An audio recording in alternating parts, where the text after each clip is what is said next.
Hello, everybody, and welcome back to another session of Pathfinder with Epic and Friends, or just friends, or whatever the hell we are. Acquaintances.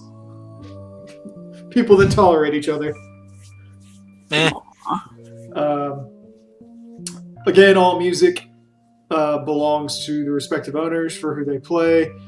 Andrew and Hans Zimmer, and a bunch of people who do metal covers of video game art from YouTube. Love you guys. I'm sorry I'm not listing you all off. I apologize very, very deeply. I swear I'll do a list one day. Please don't sue me. Also, current music is The Echo from Final Fantasy XIV, all rights reserved to Square Enix. Again, we're not making money, so it doesn't really matter. When we last left off, our adventurers found themselves buried deep, deep in the slushy, icy mess that is Corthus.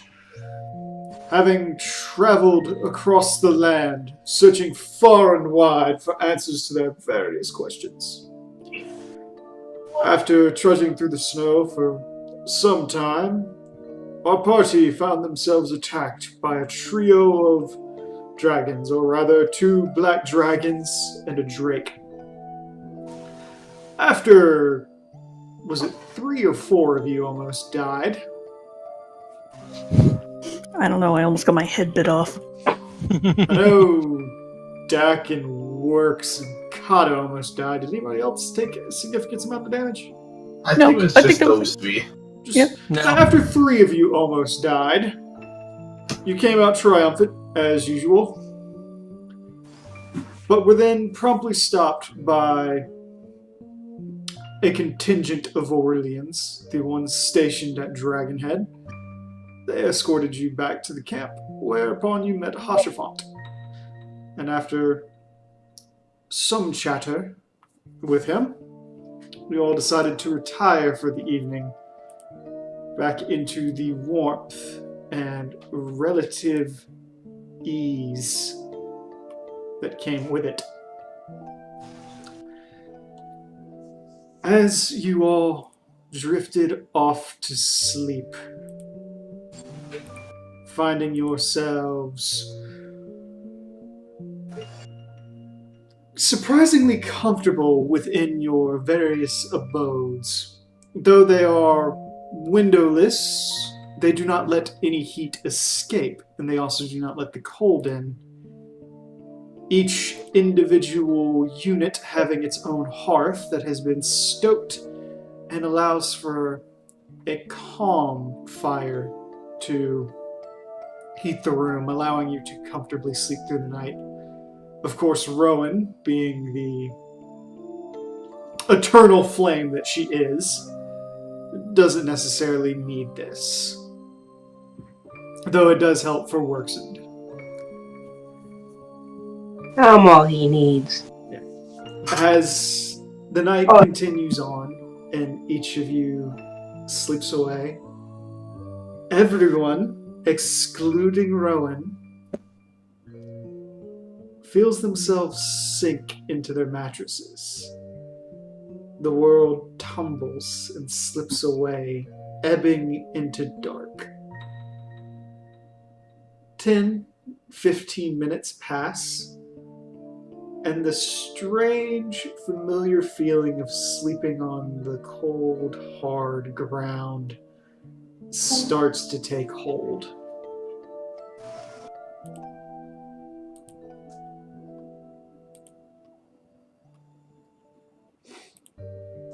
It is at this point that you all awaken, finding yourselves no longer in your comfortable beds, no pillows under your head, and no mattress at your back.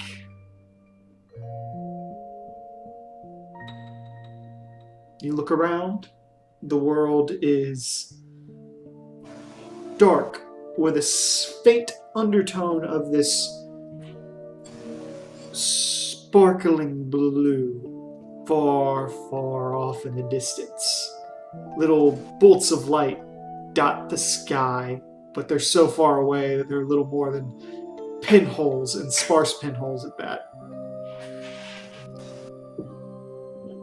You gaze around, and you can see 5 doors, each stretched out in a pentagram around you,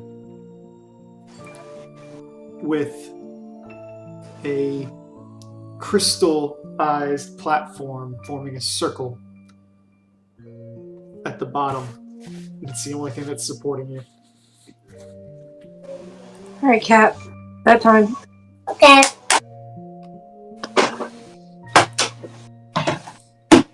Oh. Puppy, yeah. Oh no, not more dream stuff. No. Are we together or? Yes, you're all together. You all see each other. What? Jack thunks her head on the little crystal floor and then gets up. Say just long drawn out. Yeah, long drawn out. Oh god, dang it! I should have known something like this would happen. Oh. That sounded like that hurt. My daughter's bedroom door. Ah. She's supposed to be getting ready for bed. Mm. I gave her some ice cream. Oh god, Oh, why? Lord. No, it was an hour ago I gave her the ice cream. Oh, okay. But I made her promise to get to bed on time. Yeah. Anyways, Dick curses to herself and gets up and looks around at the doors and everyone else who's there. Roll a perception. Okay. Ugh. Well, the first thing that you notice is that everyone is essentially in their night clothing. Except maybe Cam. Yeah, except maybe Cam. Yeah, you're all basically in whatever you went to bed with. So if you took your weapons off of you before you went to bed, which I'm assuming you did, Works, you don't have them. What about Idrin? Because I know Idrin cuddles that thing. It's not there. So wait, that means Cam's the only one without a weapon, with a weapon, rather.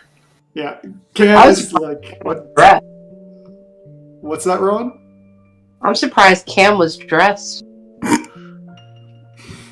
Excuse you.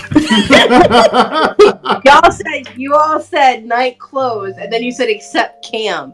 So I'm thinking not dressed. Well, Cam was Cam's awake and nocturnal. yeah, she was awake and still wandering around the camp when the echo struck. Also, bold of you to assume I ever take those earth gloves off. Considering that a doll is sleeping with you, I would assume they came off. Among Point other things. taken. Oh god damn. I was just thinking, Please. extra layer, she complains about the cold enough. Hmm. Anyways, nothing matters, I got magic bullshit. Regardless, you look around, Dak, and you can see at the top of each of the doors and these are big doors, each of these doors are about 10 to 12 feet tall, about 6 feet wide. And you can see at the top of they've got like a little ledge and then an adornment over it, and each of these adornments has a symbol. Additionally, you can see that every single one of these doors is sort of frosted over with the exception of one. 4 of them are pitch black ebony wood. The last one appears to be kind of a lighter redwood, kind of edging onto a teak. Is that the one that's not frosted over? Yes. I figured. Well, are you guys okay? Besides being here, Yeah, I can agree on that. Yeah. I was Kind of wish I was better equipped. Standing there half naked. more time I spend outside of my body in the middle of Corthus, the worse off I am. I'd better figure this out. Fiona You figure it out? I'm in the middle. I was in the middle of the outside. Oh, were you alone?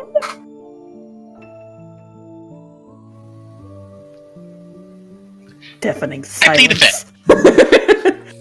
Well, at least you'll have someone to take care of you while you're out. The rest of us are appearing Fiona to be asleep. works. Yes. Roll a perception while you're saying this.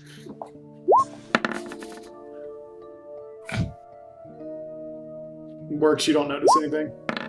Yeah, I know. Fiona, as you're saying this and talking, and you see like Works go like, I wish I was better equipped. Like you look over to address him, and you just see this faint tail of something. It's white and translucent, and you can see veins inside of it kind of throbbing this purple color as it just kind of flicks up and down like an eel swimming, and then it disappears behind one of the doors. If you had to hazard a guess, you would guess it's probably around 40 feet long. Oh god. Did anybody else see that? See what? See what? There was some manner of ephemeral creature from behind Works that went into one of those doors. She points to the one in question. Mind you, you're looking at this thing's probably like a good 400 feet away. You just briefly saw it like come out of the dark and then head through the and then kind of drift behind. Does that help her pinpoint which one? It went behind the one with a half-lidded eye. Basically going around in a circle starting from 6 p.m. and rolling clockwise. At 7, you've got the head of a snarling wolf. Probably around 9, you've got the upper body of an enraged humanoid. At 12, you have 2 individuals, like basically like a shadow of 2 individuals debating each other. At 2, 3-ish, you've got a half-lidded eye. And then coming back around to 5, you've got a shield with a unicorn on it. And the shield with the unicorn is the only one that's not frosted over in black. Well, whatever it was, it went into the door with the eye. Correction, it did not go into it, it went behind it. Close enough. Yeah. Well, Not surprised something here. Question is if it's one of our quote-unquote friends or something we have to worry about. Probably something to worry about. this door over here looks like the only one that we could get into unless we wanted to employ some fire magic. And where's Rowan?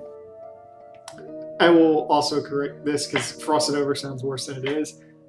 Basically, like, it looks cold around the edges. Like, there's frost crystals around it. There's nothing impeding the doorway. Oh, okay. Thing still stands. A mention of Rowan.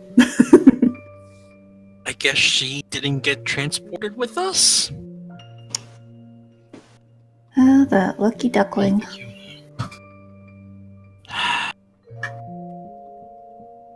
Oh, she has willpower, but continuously. Not surprising.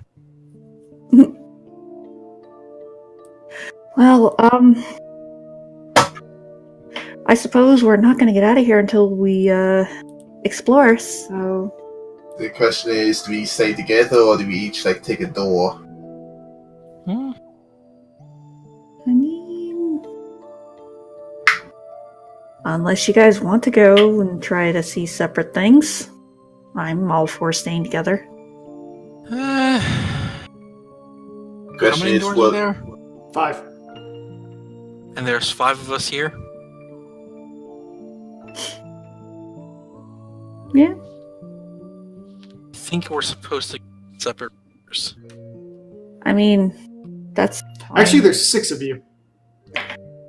Oh, Dak, Fiona, Cam, Works, Yedrin, Kato. Yeah, Kato's not here though. I'm here. What are you talking about? Oh, don't make me laugh too. Oh, How dare you? I'm too big to be ignored. that's true. Anyways, so, do you guys want to split up? fuck it. I discussion Okay, with Works, since you said fuck it, which door are you opening? Hey, which door do I want to... Wolf head, angry person, people talking, half-lidded eye, and a shield.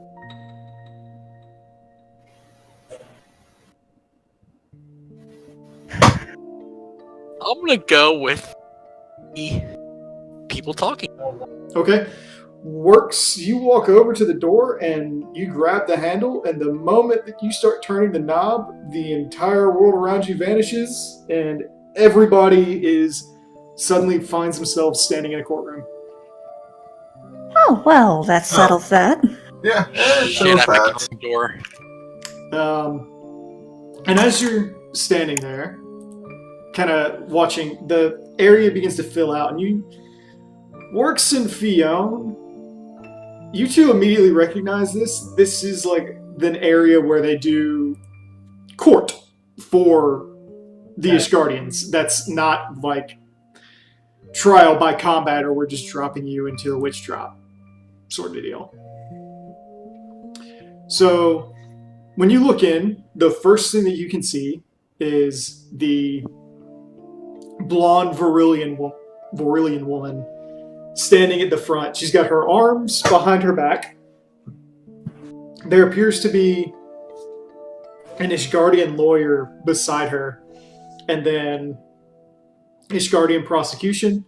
There's a judge listening to their case, and then all lined across the back you see these various high ladies and noblemen just kind of watching the case, and then you start looking around even further, and I need you all to roll perception.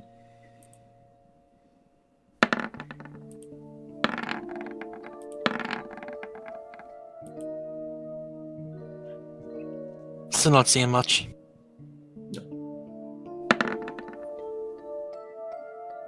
So Cam, Yedrin, and Fiona, you all like take a moment to ignore what's going on around you. You start looking around, and you realize that this courtroom is packed. Horrendously packed. Standing room only packed. And you look up and you can see in the rafters, there's like 3 different rows all filled, and there's just these people lined up, looking down, casting judgmental glances down at the Varillian woman, and then you can see 3 or 4 of the other ones just kind of standing in the background, arms folded, and they're under heavy guard at this very moment.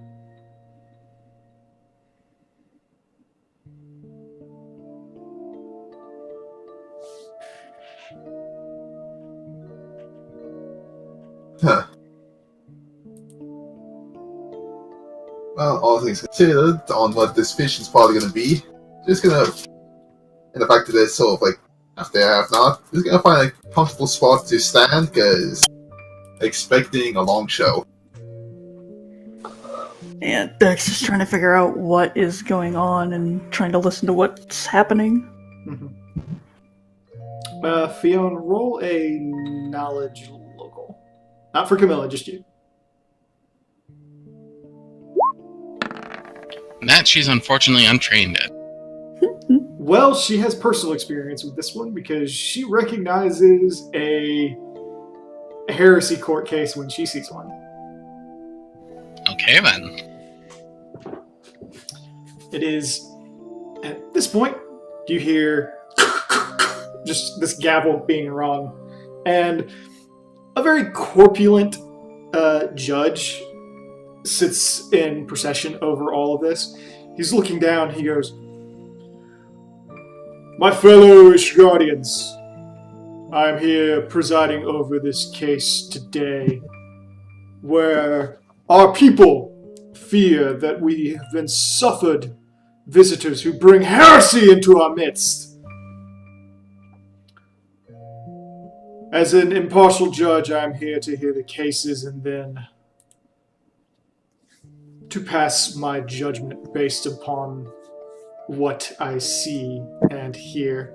And at that point, you just hear the Vorilian woman suddenly scoff and go, "Forgive me if I doubt your impartialness on this matter, considering your introduction, sir. For I know a farce when I see one, and I look upon this crowd all eager for blood, lusting for destruction, and I spit upon your justice. What justice is there to be had here? You brought us in to your little city. You brought us in to fight your fights for you. And then you have the audacity to become angry with us when we don't follow your religion, when we don't abide by the laws at which you did not inform us of when we came." There's just this loud, echoing murmur going through the crowd. And these different roars, and people like screaming heretic down at her before she just suddenly lifts a hand. The judge gets everything back together and she goes, "Listen to them. How they long to see us die. And this is your third attempt. Do you think we have forgotten how you threw our leader down into the witch drop for this heresy that you call upon us? Did you forget that we already suffered through a trial of combat which we soundly embarrassed you in? And now you do this. Must we humble you again with logic when we have already shown that we are superior in the martial arts and in survivability? I want you to look upon yourselves and see 9 dragon slayers, people that you would worship the ground they walked upon if we were but from your own land.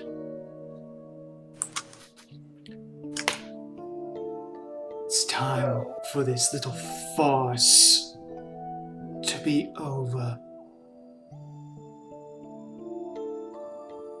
We are not Ishgardians, and our religion requires us to make use of every part of a body that is slain.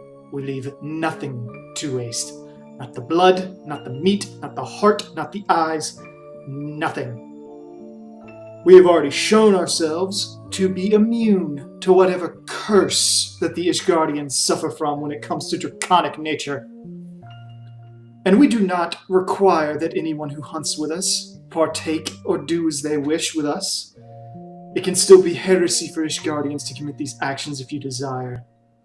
But do not ask us to forsake our own religions to follow yours. And there's this sudden murmur that starts going through the crowd, but people just looking around. And you can feel the force that this woman is speaking with, kind of swaying. The judge is looking taken aback, and with that, the echo fades out, and you're back in the little 4-doorway area. Jack just claps. Goodness. Well, that's one way. That's one way to bull over a court. You piss off Yeah. the entire. Granted, if anyone other than a Vorian did that, they'd be cut down where they stand. Most likely. Most likely. Please. There wouldn't be an option of begging for mercy. You're dead. I know that all too well. I've seen it myself. Has survived. Yeah, I know you have.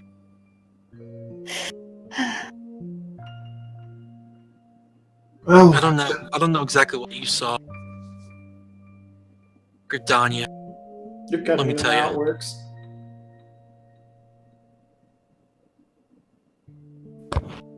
I don't know exactly what you saw during your time at Gridania. Let me tell you, Ishgard is a lot less friendly. No, I shared a vision with Fiona, and I've Fiona seen nods grimly. I've seen the inside of an Ishgardian courtroom without ever having to have stepped into one.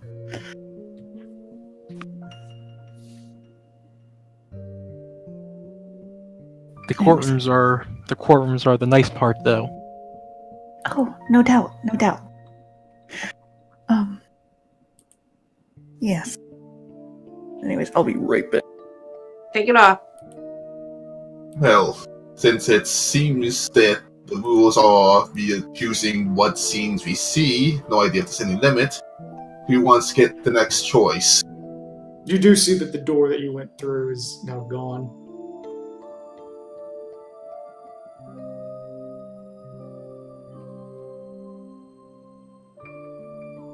Okay, I'm back. Although, I guess actually, I'll get dark. How well known is the whole Ishgard blood drinking dragon thing, turning into dragon? It's really well known, isn't it? It is not. Okay then. And for what I was gonna say, although there was one thing during the court case that somewhat interested me. Maybe you own can explain more. What exactly was the Forlians meaning when they said "course" in dragon? Fiona sighs and pinches the bridge of her nose. There is something of a secret, known most among the heretics and scarcely among Ishgardian's people, that... Oh, goodness, how do I say...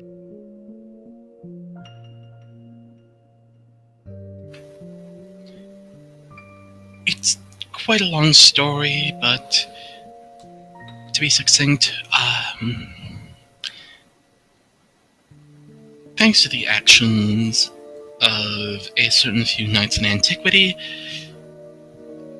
all of Ishgardian blood also share the blood of the first brood, Ratatoskr.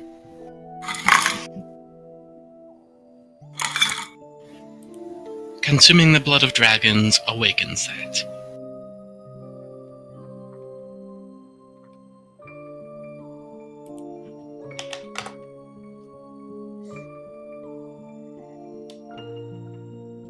And I'm guessing that is not a good thing to have happen. War with dragons, become draconic. Not really a fun place to be at that. Heresy. I see. Of the highest order. But moreover, I've seen more people driven mad by the effects than I could count. Let's put it this way: if it wasn't for the fact that killing the Varillians on sight for what they did wouldn't have caused an international incident, there wouldn't have been a court case. Then the fact they probably could have taken on the entirety of Ishgard by themselves. Well, go ahead. Well, from the sound of it, they tried to kill them outright. They did a trial-by combat, and apparently they threw the leader off of the witch drop. So they tried.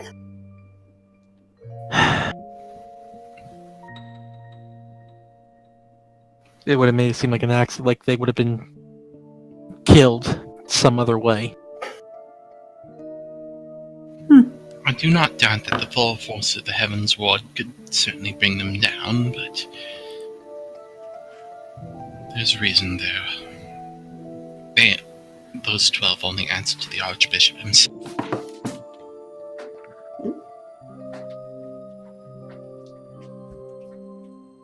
A lot of times you don't get a court case. You get a visit in the middle of the night and you disappear. Oh, how lovely. Mm-hmm. When I say disappear, I mean they kill you first. Thank you for reminding me I needed that. Hmm? I was thanking Fiona for mentioning the Heaven's Word, because I need to know their names. Make sure I have the Encyclopedia Eorzea on me. Good. Indeed, I only narrowly avoided that fate because a good friend of my father's warned me. Any road, let's move on to... She pauses and looks at the rather morbid imagery of some of the doors in question. Happier subjects? Yeah. Well, Works chose one. One of you choose something else. Well, since you had to share such a painful subject, Fiona, you want to get the next choice?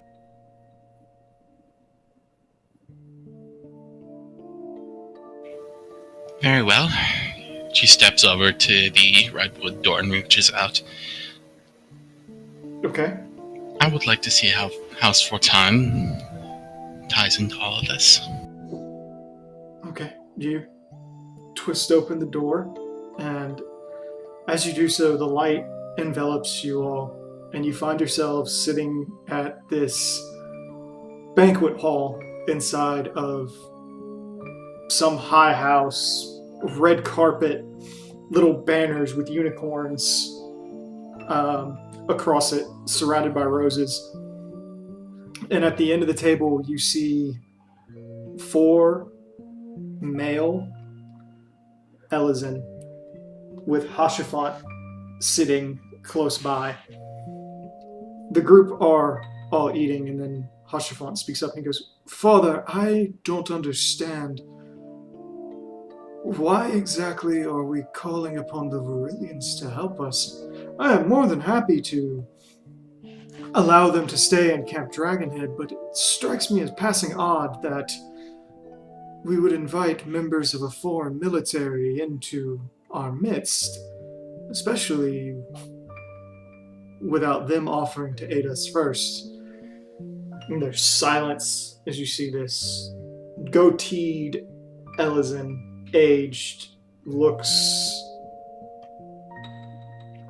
got a cane resting beside him, and he slowly cuts into a piece of chicken and chews it for a moment and says, "Son, I cannot tell you what the Holy See or the Heavens Ward or anyone else is thinking in the moment.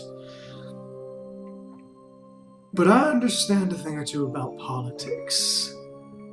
And moreover, I understand the necessity of having good allies in these dark and trying times. With each passing day, the Horde seems to be growing more and more violent. Pray tell, you may not have heard about this, but it was only 2 months ago that 4 of our outposts further north, out in the Sea of Clouds and stretching even further beyond that, were devastated by draconic incursions. Completely routed.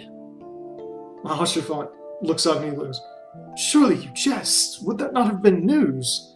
Wouldn't that have reached everyone?" It would have,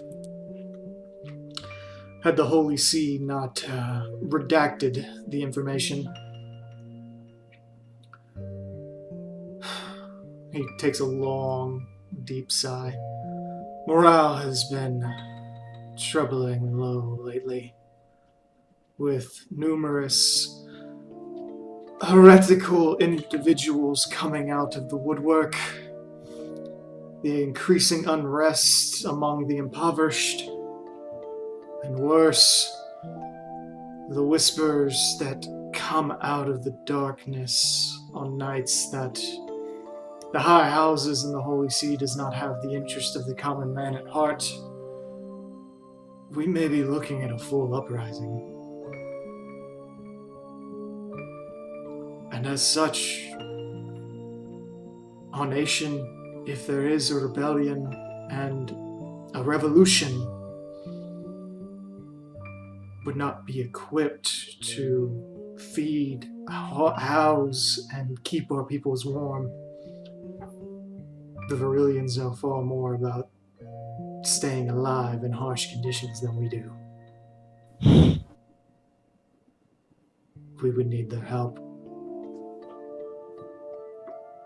And if they just so happen to be warriors that can aid us with our problem with the dragons, that's all for the better. Hoshafont, treat them well. Treat them as guests. Leave a good impression. We need them more than they need us. And the entire vision fades out, and you're once again back inside of the circular chamber. Well, that wasn't much to glean. Not that I can really tell Rowan much of her family. Well, besides Fiona from the strokes fact her that... chin. Yeah, so say Fiona? Fiona is meanwhile stroking her chin. I'm not so sure about that. That was rather enlightening. Oh, yes, enlightening about Ishgard and the like, but I mean about the family in general. It does enlighten that they're still well connected in many circles if they can find information that was redacted from the public. At least the family seems nice. Yeah. Fortan has always been rather decent people, all things considered. I never Someone else personally dealt with had them. I think my father did some work for them, but I couldn't tell you. Meanwhile, House Mail and Durandare would happily pronounce you a heretic and throw you on the spikes without a second thought. Yeah, those pompous little assholes were fun to beat up.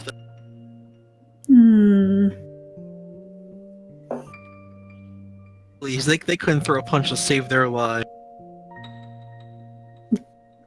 Dak toddles over to the door with the eye and opens it. There's a blast of intense cold as you open this one, Dak. You look down into your hand as you open this door, and you watch as your arm all the way up to the elbow freezes. And then there's this shattering sound as the entirety of the world goes jet black. And you all have to blink for a few moments. Dak freaks out that her arm is frozen. Starts kind of hyperventilating a bit.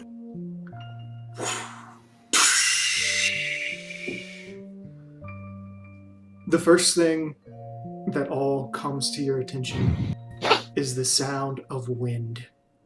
It howls angrier than you have ever heard it. It sounds as if you're standing in some impossibly powerful storm that's battering against stone ramparts. As your eyes come into focus, the first thing you see are two hearths burning with blue fires, hovering slightly out of the way of three archways that allow you to look outside. And all you see is this tempest of a blizzard blowing, the snow drifting utterly sideways as it passes along, and at a rate that makes you think of more of knives than snowfall. As you're looking forward, you see two individuals. You see you see a very tall man with short white hair cut into a buzz cut, military regalia around him, dressed in heavy armor with a black steel blade at his side. And behind him, in a kneeling position, you can see Colby. And he speaks up and he says, "My liege, explain to me, why do we venture out to help these weaklings? Why do we go to Ishgard? What have they done for us? We abide in the shadows and the darkness. We live in the cold in these reaches, and they come and they ask for help and offer us nothing in return. Why do we accept, my liege?" At this point, the male turns around, stern, old, but powerful, strong jawline covered in this thick white stubble slowly coming into a beard, and it's clear that it's only been recently shaved. And he speaks up and he says, "Colby, I want you to recite our words." And Colby looks up and says, "Our words, my lord." "Yes. What is the motto of Ariel?" It's a long sigh. "We suffer in the dark so the children of the light don't have to." "That's correct. We suffer in the dark. We are the swords that smite the enemies of this realm. We are the strength and the backbone that every nation ignores. We are the unthanked, the guardians that stop the abyss. That is our purpose in life, and ever shall it be. And I don't care if these spoiled children of light come to us, either demanding aid or on their knees requesting it. We'll be here to wipe their snot noses and fix their problems. And then we'll go back to our own way of life. For this world will be ours when the dark days come, and then we will help them rebuild. And they will know who their true saviors are." Colby looks down and nods. "I understand, my liege. Were that we shown the respect we deserve now.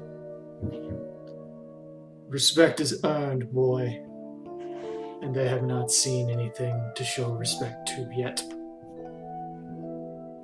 And the vision fades out, and you're back with only the last two doors remaining. Fionn immediately rushes to Deck's side and hugs She's her fine. tight. It's all Yeah, no, she's freaking out though. It's all right, Deck. It's all right. It's just a sensory effect. You're all right. See, look at your hands. Yeah. I see. It's okay. I'm okay. This place is thickest ever. What did Sorry. you say, Yedrin? This place is as big and thick as ever. Yo. Place is as big a dick as ever, yeah. Seeing my arm frozen kind of freaked me out a bit, and that's why I don't like going in the cold.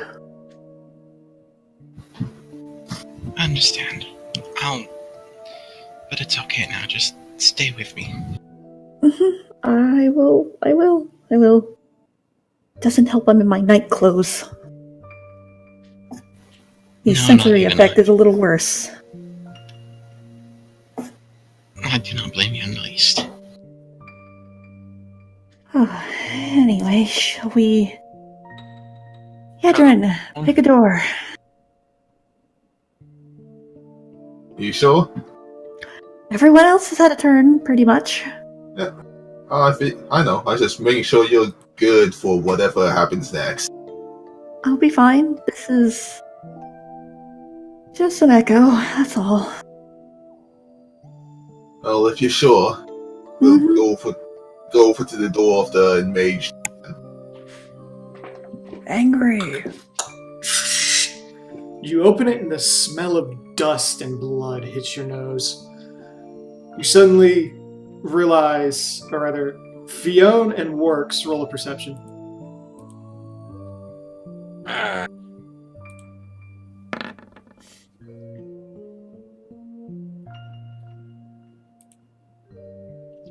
Not horrible. Okay, so Fionn, was that 31 you? Okay. The Mhm. two of you, it takes you no time at all to realize you're in the Ishgardian fight pits. You're overlooking like this fight, and then you both look around, and everyone realizes that it's packed. The arena is full of people. And as you two look down, you can see that Keel and Kirk are both down in the pits. Keel being the one that charged over the dragon at you, Works. So this Okay. 8-foot tall behemoth of a Rogadin clad completely in armor. And to his side is this equally tall individual, the same individual that talked to Yedrin about her axe, holding this oversized weapon and looking around, and you hear some caller coming down, yelling at them, "The pair of you have been charged with heresy, and as such you will fight till our contentment. Prove your innocence in a trial by combat." And all of a sudden you just hear Keel, "Just shut up. Can we get this over with? I have much work to be done." Kirk stays silent, and you just hear the shouter call back out. "Very well then. Your overconfidence will be your downfall. Sir Homos de la Tremille and Sir Ignace de Vicente, approach." And all of you see two members of the Heavens Ward come out. Fionn, you immediately recognize Sir Ignace because he's talked to you. Of course.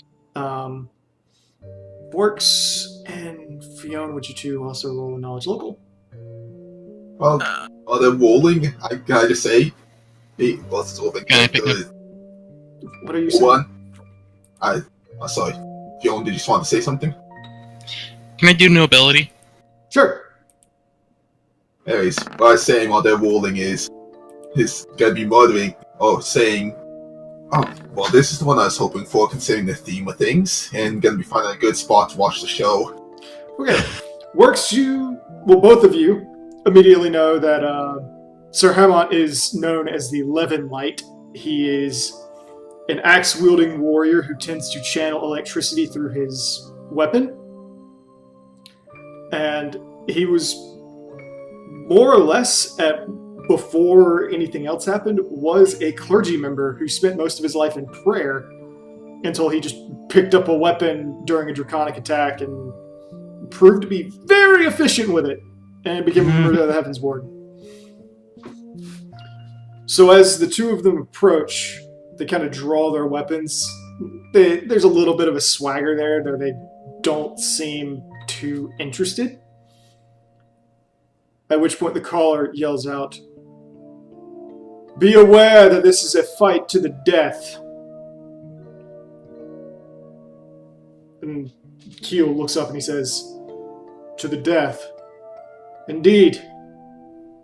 If you are not victorious, you die." And he goes, "Do those same rules apply to your champions?" At which point the caller looks down and is like, We would expect mercy from one proving their innocence. And he very slowly starts to move forward. The Levin light goes. Indeed. He just starts laughing. Not that I expect you to win. And Keel very calmly just shakes his head and goes, ask mercy from your courts, for you will find none from me. And as the fight starts, the first thing that happens, Keel, as you saw before works, charges. There's 3 seconds before he hits into Hermot. Has his head in one of his hands and is running across the entire field. And as this is happening, all you can hear from Hermot is just axes hit the floor and he's just clutching this gigantic hand. Electricity is flying everywhere as it happens. It's just and then they hit a wall. And Keel pulls back and slams the back of his head into the wall, pulls back again, and repeats this action about 5 times until he goes through the wall. And then he keeps running, and he repeats with the next wall, and the next, and the next, and the next. And everyone else is screaming in horror at what's happening. Meanwhile, Ignace is turned around to look, and then looks back at the man with the giant axe who's closing in at him and is basically threatening to brain him every few seconds. He's doing a little bit better because he can jump and do dragoon things. He's backflipping and getting away, and then he makes a slight miscalculation. He goes to jump and stab into the man, and as he does so, the man takes it, and then grabs the spear, lifts it while it's still in him, pulls up, tosses it around, and runs him through while he's still in the air. And then taking him like he's a bat for a piñata, spins around and impales him to a wall. Oh. And then starts walking off to go help Keel.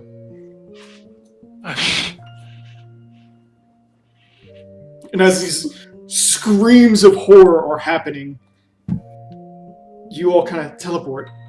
And the next thing you see Keel is holding a semi-conscious Hormost over one of the bridges of Ishgard, just holding him over the abyss. And you just hear all these people saying, no! Okay, you don't kill him! Dex just got her hands over her mouth, just staring in horror. And the last thing you hear before the echo goes off is Keel say, beg for mercy.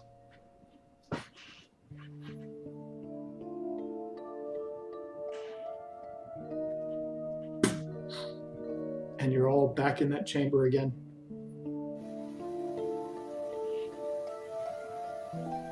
Even Fion's looking disturbed. It looks like they had a solid, fun show.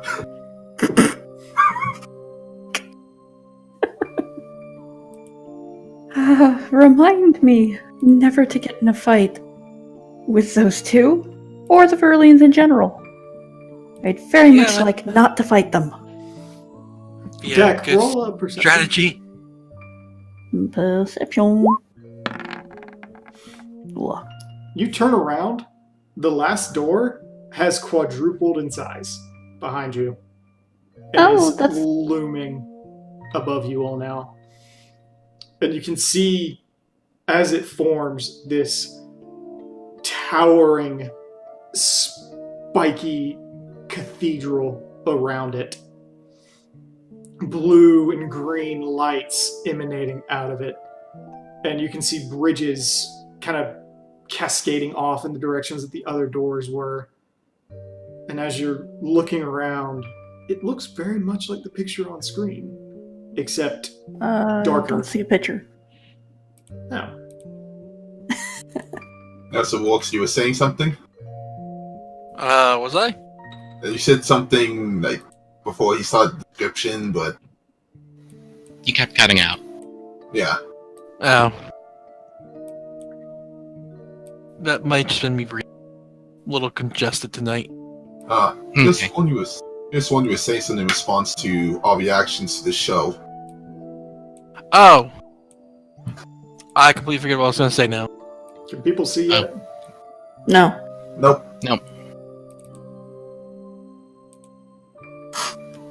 Are you trying to show us a handout? No. How about now, Dak? Nope. Nothing. Nada. I shouldn't have. Fog of War is not enabled. We're still on the world map, is that it? That might have been why. Ah. Oh, hey. I'm a derp. That's fine. Ooh, that's pretty. It's essentially what you see right now.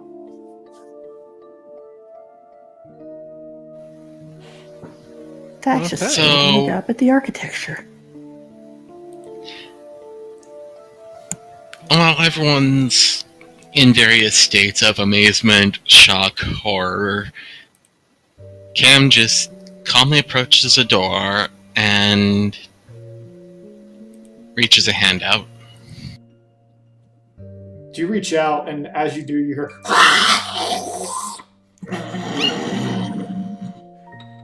Just coming from behind it. That don't sound friendly. Cam hesitates for a moment, draws it in, and takes the handle anyway. You open it, and there's just this feeling of rushing wind, and the cold of Korthus hits you again. The light comes out, and you see a singular individual. You see Brunjar standing there in shackles, and around him there are 8 individuals, all dressed in Ishgardian armor, and an Inquisitor with blonde hair. And he's holding a book, and he says, "Varillion, we charge you with heresy, and as such we have sentenced you to die in the witch drop. Should you survive, you will be cleared of all charges, and you will be free to go." And you see Bunjar standing there, still shirtless, without a lot of the dragon skulls that you saw him with before. And he's looking down, and he looks back up, and he says, "Is this how you try your criminals? You throw them into pits and declare them innocent if they can crawl back out?" He goes, "Do you dare tell us how to do our business?" He says, "I tell you, you're fools. And I tell you one other thing. You better hope the drop kills me. If I come back out, I'm going to kill every single one of you with your own twisted brand of justice." At that point, they all just kind of look at one another, and they say, "What would a heretic know of justice?" And they push him in, and you all watch as he falls, and then your view turns into a first person as you watch the fall come up, and you see him land knees first. You hear the crunch, and you see splinters of bone jut and explode out from his knees through the flesh, the blood kind of pooling beneath him, and you hear the enraged scream of pain.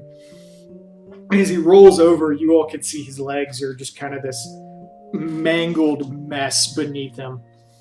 He's slamming the ground repeatedly, continuing to roar. Just this angry, feral screech. And it's obvious that the void scent that are down in the witch drop are starting to approach him. And as they do, I would like for all of you to make a perception. Dak didn't notice anything. Fiona didn't notice anything. Or Camilla didn't notice Ah, anything. sure. Works didn't notice anything. Yep. Fiona and Yedrin, the two of you are rather quick to note that his legs, which are broken or useless, are very slowly twisting themselves back into place. The bones knitting, the wounds closing. And as the rest of you watch these void scent come in close, one of them kind of kneels down close to his face, and you can hear it go, "Poor, poor creature. Do you want to And then you just see Bunjar reach up, clutch the thing by the throat, and start to crush it, bending it down as he gets up to his feet.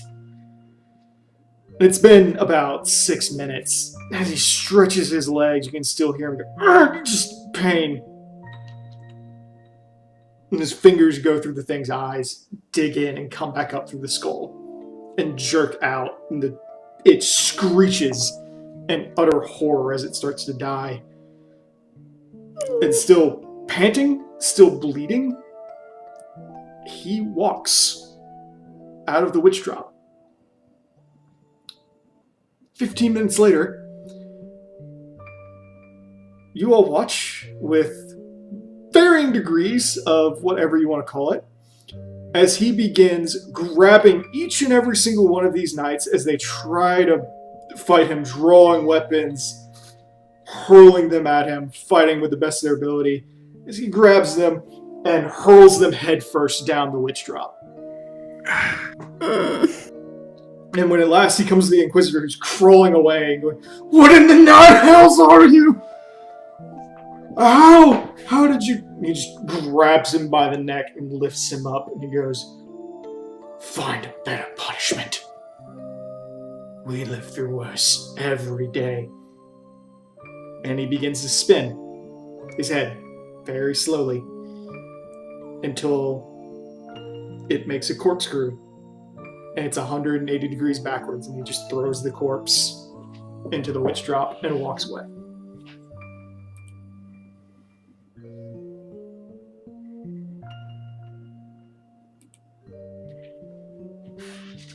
And with that, the echo ends. You all find yourselves cozy in bed again. Just stares up the ceiling like, shit is that?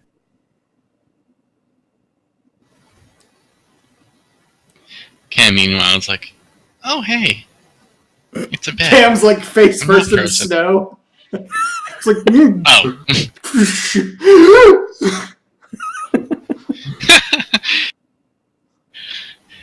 Cam curses, tries to dust the snow off herself, and trudge back to the camp.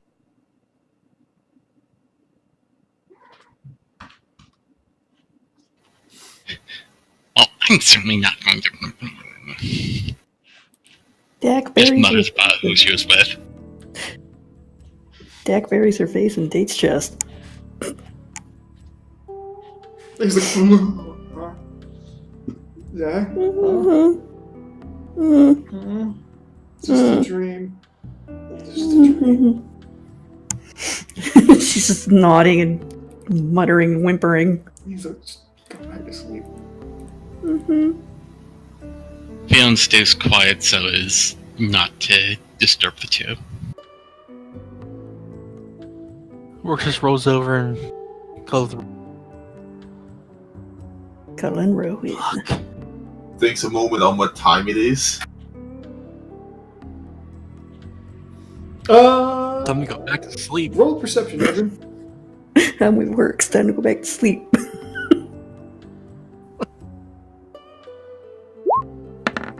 Nice 20. Gedrin, you all went to sleep relatively early. You probably all went to sleep around 9-ish in the evening after your travel and the dragon fight and all the conversation. As you're looking around and kind of gaze outside and figure out your eternal clock. You're like, oh, it's only like 1 a.m. Yentrin also notices a very grumpy Cam approaching the camp.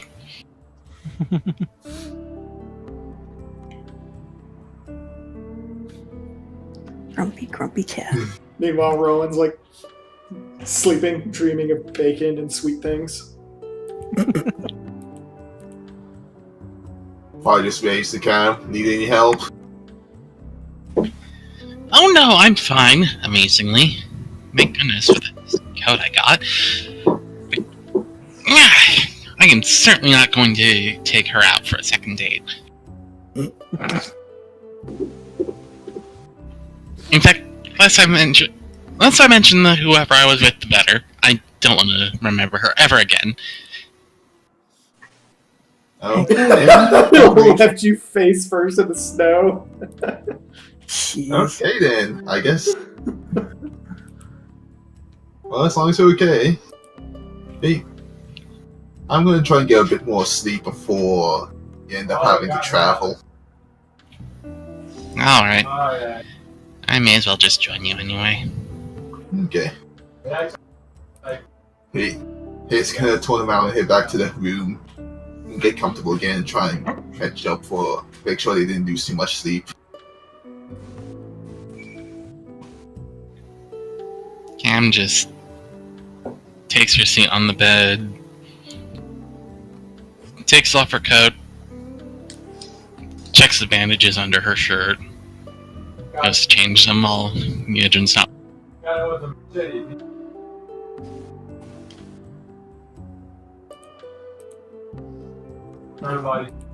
So everybody just sleeping for now? Yeah. Alright. Mhm. Do you all sleep for as long as you desire? Ever. No one comes to get you in the morning, so you're free to wake up at whatever time you want.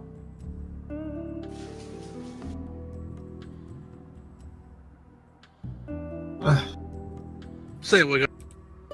I was gonna say, probably gets up relatively early to, like, spend time, like, making sure everything's secure, get prepped, yada yada.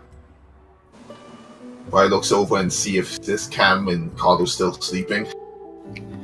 Cam is curled up in a cozy little nest of all the spare blankets she could find, with her coat laid out over top, and a small pile of bandages with dried, angular patterns of blood across. Kato is dead to the world. He's just like, I wake up Nothing early, odd about Cam, no ma'am. and I get back to my room in time for Ron to wake up with a giant plate of. Where did you get the bacon? Do what? I brought you breakfast in bed via bacon. Yeah, Doc was wondering where you're gonna get the bacon.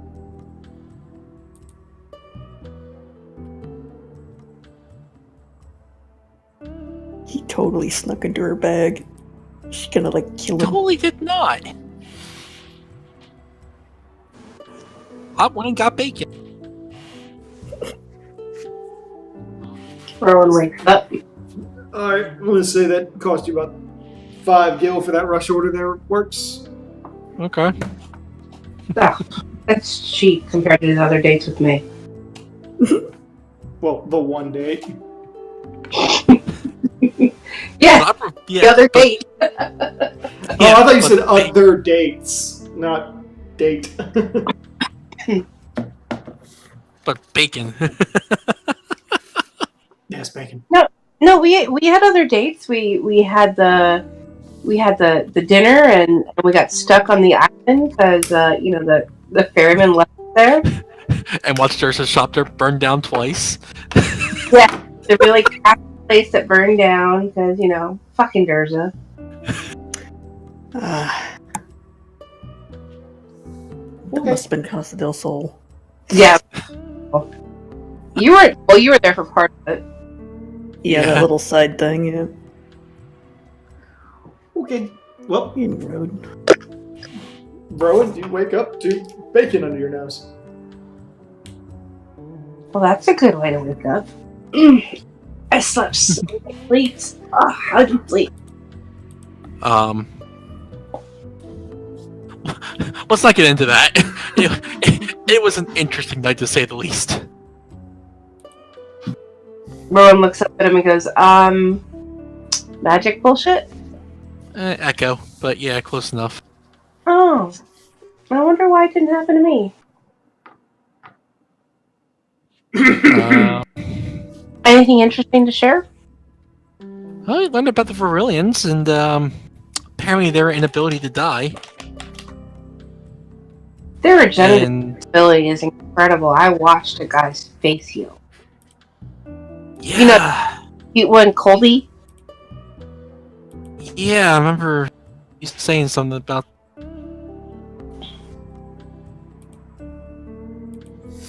So what else did you learn? Now, apparently there was a whole deal with Ishgard, and they asked him to come help the dragons. Apparently, they found out about the whole, eating dragons to obtain, power. Weren't particularly happy about it. Sentenced them to death by trial. Threw the leader off the witch drop. Leader came back and massacred the people up there. Rowan starts to laugh. Get on him. And I guess is why when they're pissed off at Ishgard, for eternity. Did see a scene with your uncle. It's very kind of understanding to the situation of we're coming. Okay. That was the tamest of the scene. I can imagine. Yeah. Basically, Ishgard asked for help. Came and helped, and then Why would Ishgard ask for outside help? They're notorious. because Varillians are the best dragon on this. You keep cutting out.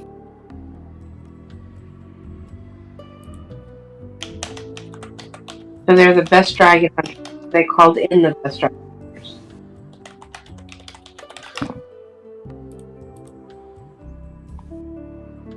I still don't get how Ishgard has gotten past eating of the flesh. But they didn't change. No. Mom said that when we do, we change. It's a kind of a curse.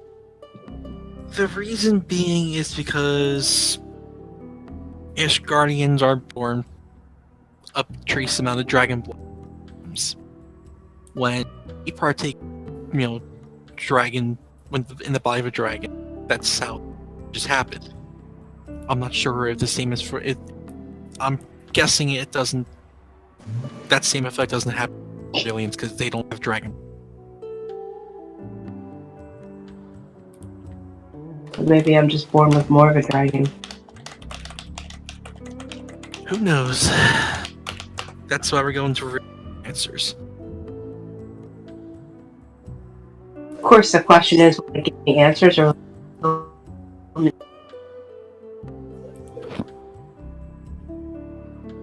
I'm sorry, it was. Maybe we'll get answers and then. Or will they try and eat me? I think as long as we're not dragons, we might be in the clear.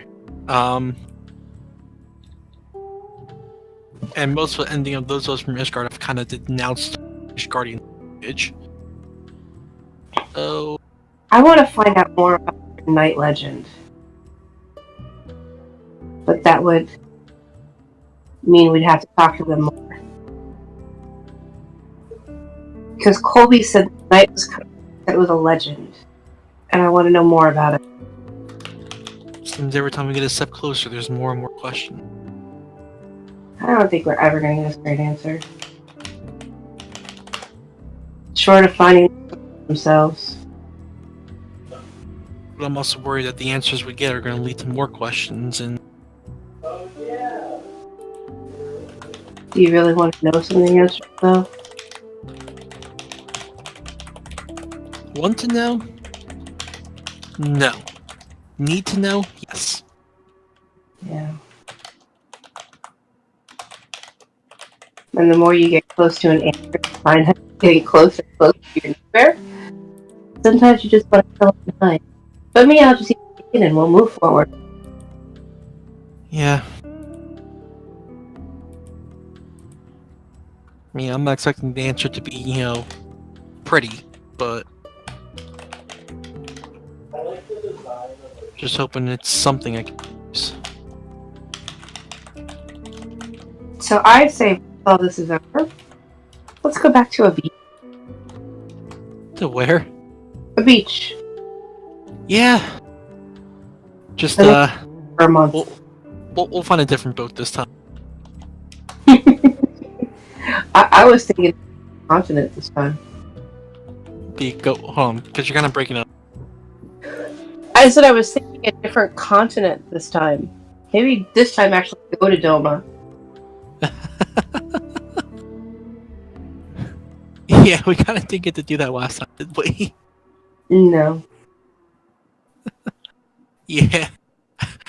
I think taking a vacation to the other side of the world may just be... Of course, our luck will more trouble. Yeah, our local civil war start breaking out in Doma in the middle of it. Technically, isn't there already one? Because it's under Garlean rule. Yeah. Okay, fine. We can go burn rods down. Then it'll be nice and warm because of the fires. Nothing says romantic getaway like burning an entire town.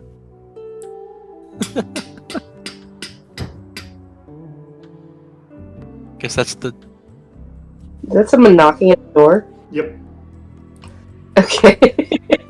Going into the door. So you go and Yes. answer the door. You see Hammond standing there, the blonde one that basically wore the white attire with like all the red crosses on it. Mm-hmm. He goes, "Forgive me for the intrusion, but I could hear the two of you were awake." Oh, And what can we do for... yeah, come on in. Nothing in particular, just a brief apology. We did not mean to be as rough as we were yesterday. You just happened to catch us while the blood was high. The heat of battle. I understand emotions running high. Please, sit down. He looks at you for a second and roll a perception since you're plainly addressing him right now. Okay.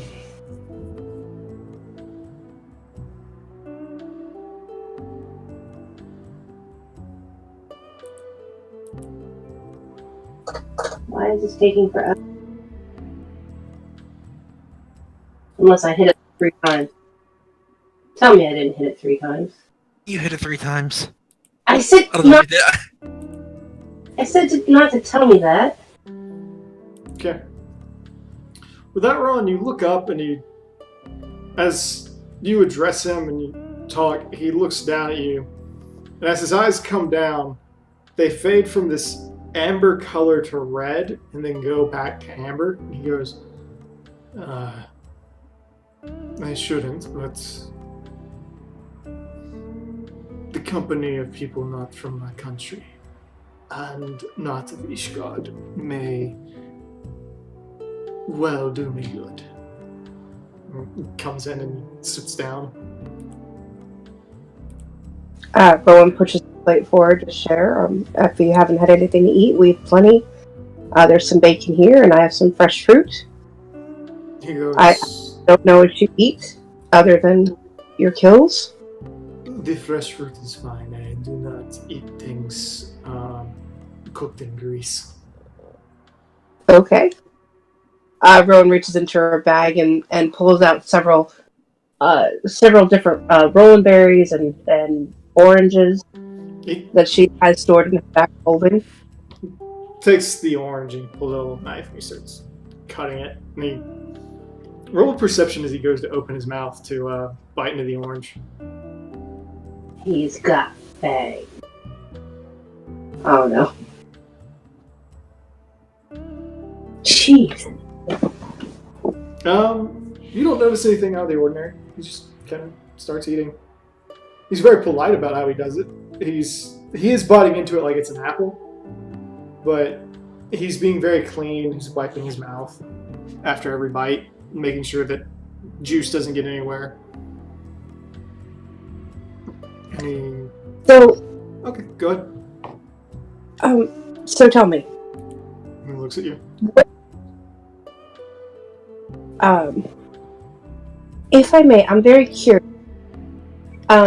Colby mentioned something that you have about a legend of darkness coming.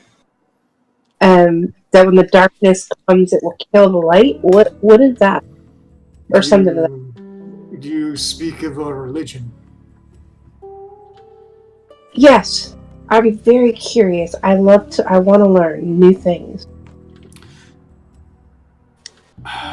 He goes, we call that particular event the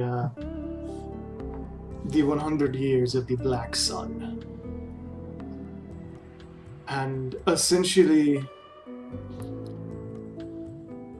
during those days, the 100 years may be a misnomer. It could be literal. We are uncertain. There is a theological debate surrounding that right now. Regardless, we all agree that it will happen at some point. And during those days, the sun will be drowned out as if covered in a burlap sack. The sky will turn dark, and all of the realm will be shrouded in darkness and the cold. We do not know if it will be worse than what covers were real, or if it will just make everything like for real. But we know during those days, when no light hits the land, What happens to the sun? Why does it turn black? again, much theological debate surrounds it. Some of us believe that an intercession of other astrological bodies will block it repeatedly and stay within position to keep it blocked from presenting us with any light for a long period of time. Others believe that a being of immense power that cannot stand the light will come forth and devour it for a time. Others believe that a more man-made intervention will take the sun away from us. There are So some believe that a creature will do it or block out the sun. Yes, for the most part, I believe it may be a void scent of great power. With those words, I look over to Works and my eyes are like wide as hell. Wait, what? What is hell? Wide as hell, like, did you just hear that? Kind of looking. He just looks over and is just like, what the shit? Oh,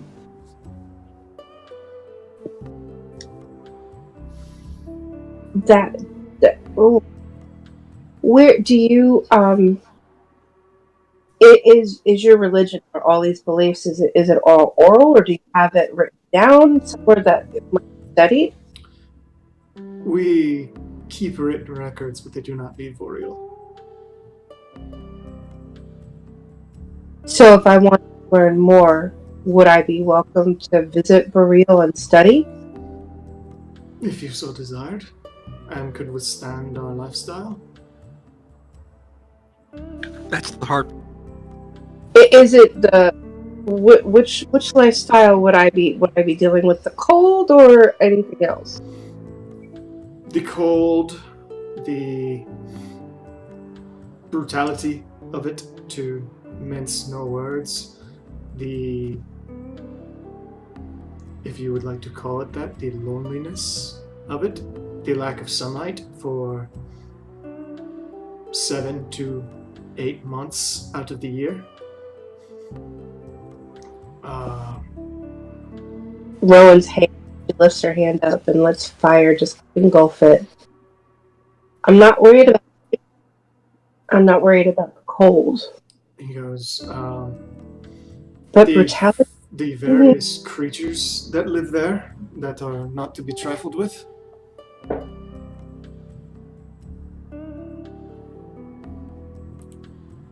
Your legend, your religion just sounds so interesting, especially the belief around the 100 years of darkness. For us, this is the greatest calamity that we can face, but one that is inevitable and one we must prepare for. The sun is the most sacred thing in our religion. While we do follow the 12 in some cases, they are secondary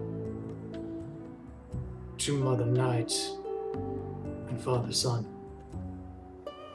They have different names in our tongue, but that is the closest translation that I can give.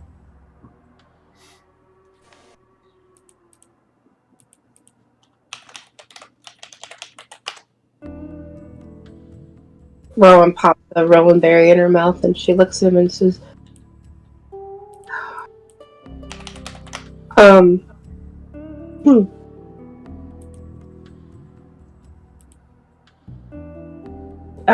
I had a question. I forgot the question. I'm still lost by the giant creature blocking out the sun. I'm sorry, Works. Did you have something to ask? Yeah, I've got a couple questions. One, is there an opposite being to this whole blocking out the sun thing? The sun is the opposite being. Okay. 2, have you ever seen anything... I can't even do this in front of people that eat dragons, but... He's just like... Have you ever seen anything like this? And puts the scales just partially around his arm. He looks at it and goes, I've seen it with fur. You've seen it with fur? Yes. Werewolves. Sorry. Werewolf. Werewolf. He goes, I mean... And suddenly he just goes, Bonjour! Brenja, come here.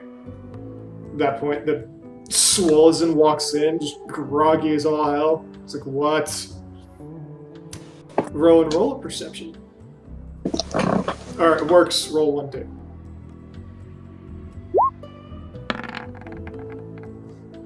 The two of you quickly note where yesterday he had like a nice trimmed up like beard kind of goatee combo. He's now rocking like, it looks like he hasn't shaved in a year. He's like, what?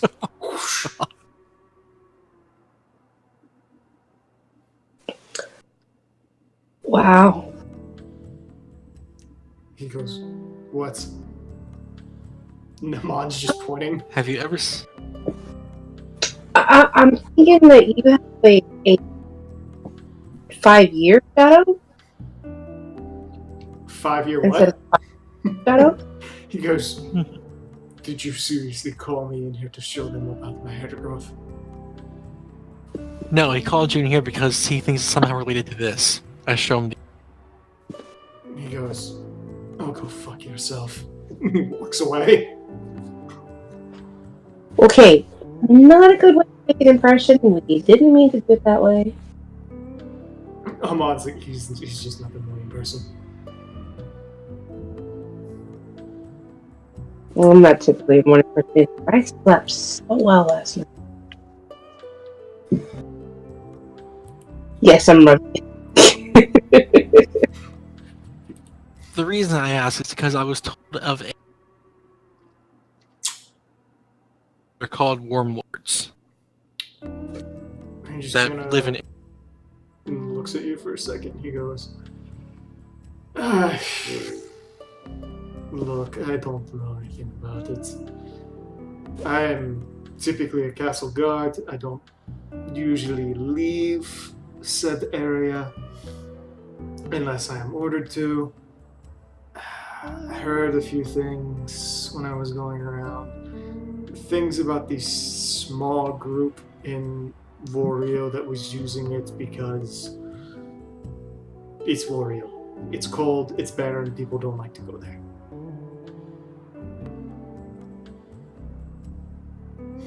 Maybe if you went yourself and started asking We are planning to questions.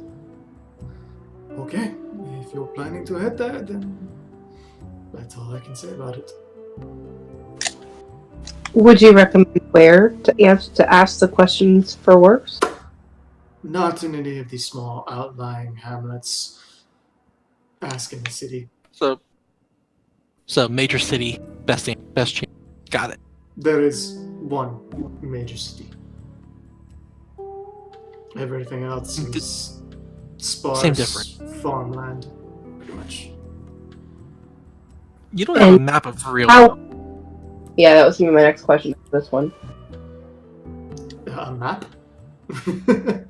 No. Voridians don't have maps. Of course you don't. We, like to keep our locations secret. Okay. Do you know how many incursions we've had from Guardians in the last 5 years? I'm thinking that I'm guessing a lot. Well over 100. A lot more than I was thinking. We should take you to,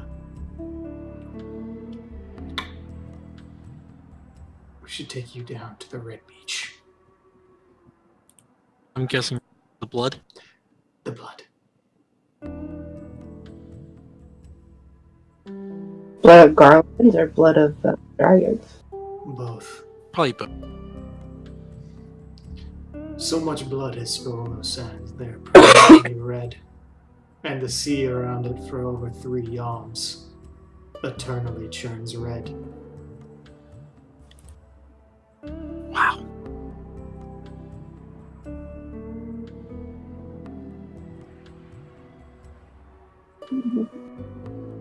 I know what I hate the dragon, though.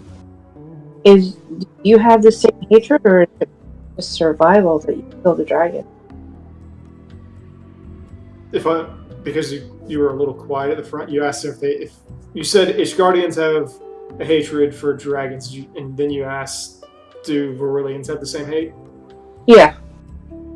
No. We're just doing what we were hired to do.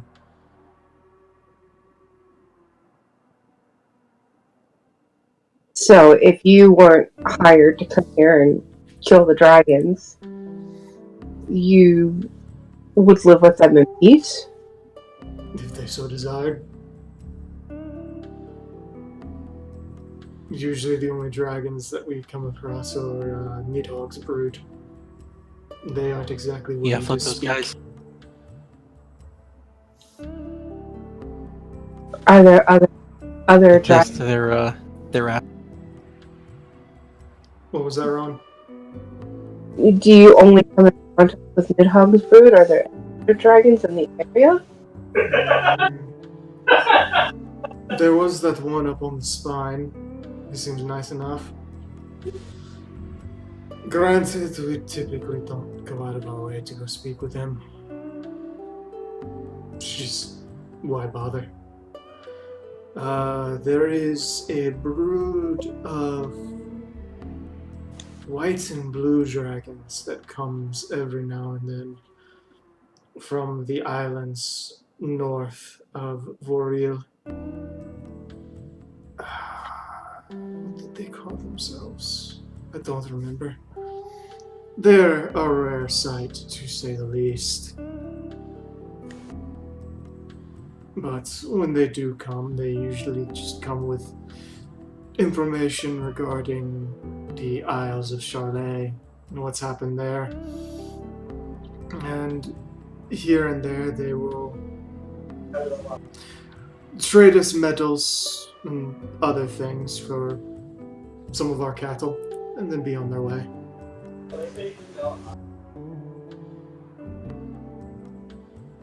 I want to speak to a dragon. Can I roll knowledge on that dragon race? Sure. I know it must sound incredibly strange, as well as if I were to say those words out loud in Ishgard, I would be branded a heretic and tossed into the witch's trap. Or can I get can I get any Arcana. pluses from Bahamut on this one? Nope.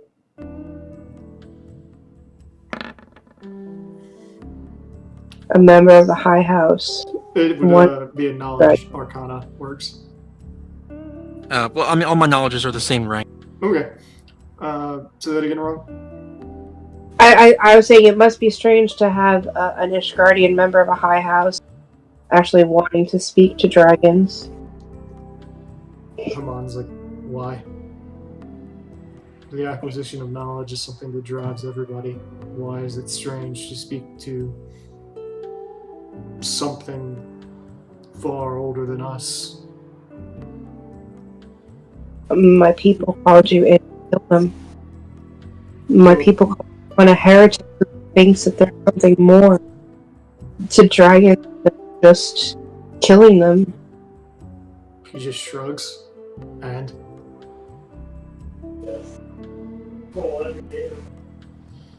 Works. You haven't the faintest clue. Damn it!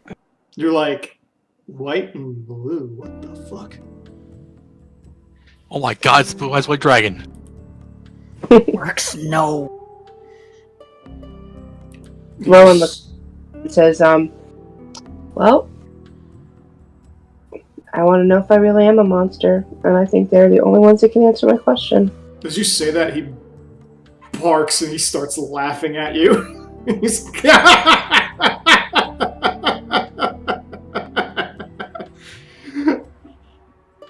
oh, you sweet child of light. You know not what a monster is. Dragons are not monsters. No, I never said dragons were. I just want to know that I'm not. Dream? Rowan looks at him and her eyes start to glow. Do you dream every night that you lose such control that you destroy everything around you? You melt it into cinders. Those you love, those you don't care about, everything. Destruction without any discernment as to what's good or bad. Just everything burned. He leans forward, and at that point, he clutches around like the edges of your whatever you're wearing, like around the neck, and pulls in so that his mouth is next to your ear, and he says, I do not dream in fire. I dream in blood and darkness, and in drowning in it and losing myself. In the raw anger and emotion that comes with it. Love or hate means nothing to me. Only that there are creatures far, far worse than anything you and I could ever do. I define a monster as something that will end creation, as do all of my people. A little fire is but a kiss. And he lets go. I am done here. You are no monster, Rowan's Darksbane, nor are you a Orcsund, nor is any Vorilian. yet. That's the first time someone said something nice to me. Rowan throws a fireball at his head. At work, sir, him. At Works' head. He just calmly wipes his hands. The closest thing to a human monster that I have ever seen is the man I call King. And he turns around and he starts to walk out the door. Once the door closes, I look over at her. My dragon. My motherfucking dragon. The one that blotted out the sun for us when my baby came, and now this. I'm fucking done. I just hug Rowan and just like, I really don't know what to say. This is. We have to go to the real. I need to read more. I need to see what they really say. I think I have another plan in mind. It might require me staying. Except, I'm sorry, you cut out, but I said I have another plan. We'll get to for real, and if they accept, it may require me staying a while.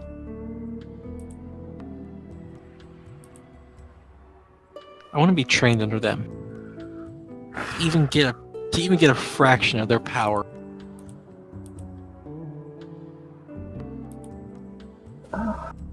my head hurts so.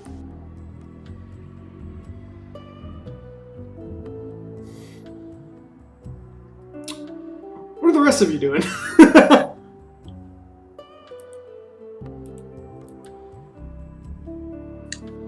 Yeah, I guess it's the extent of the world until date moves.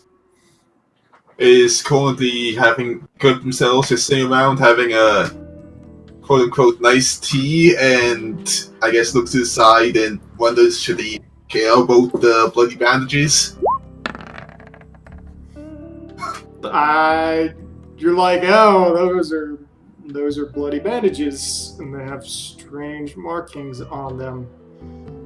Ornate markings. Did Cam get branded?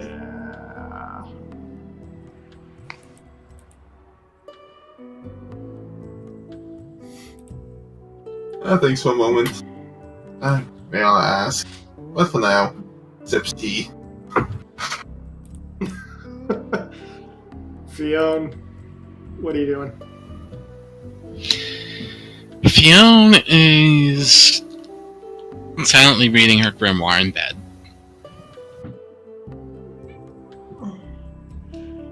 Just trying not to disturb Dak or Date.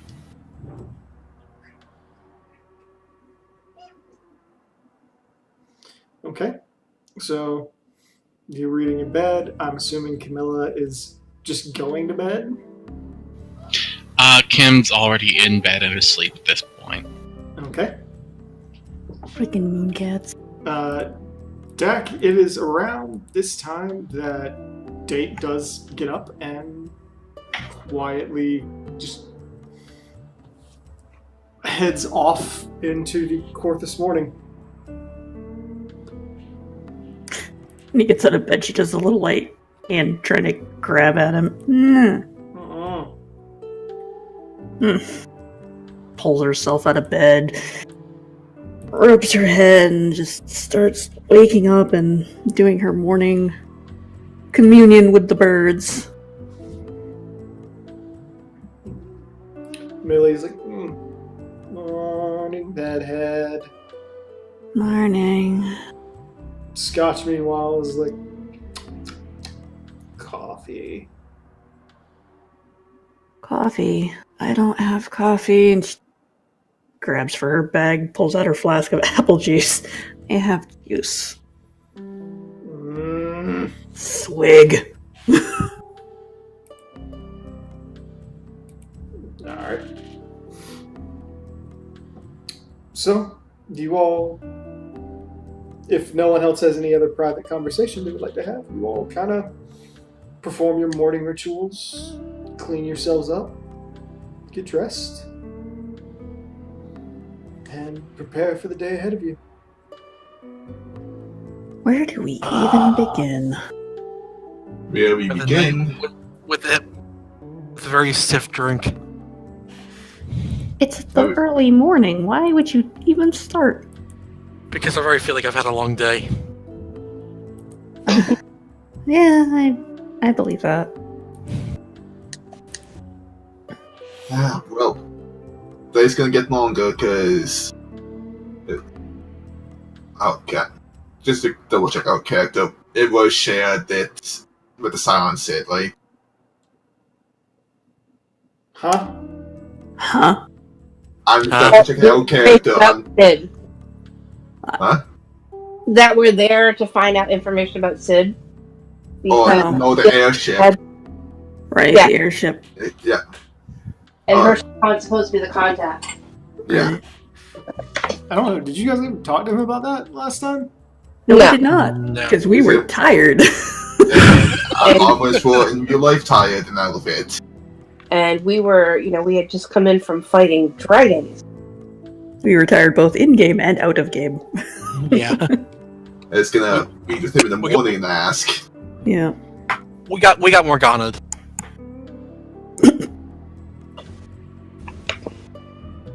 Well, I suppose Harshavant's the best way to start.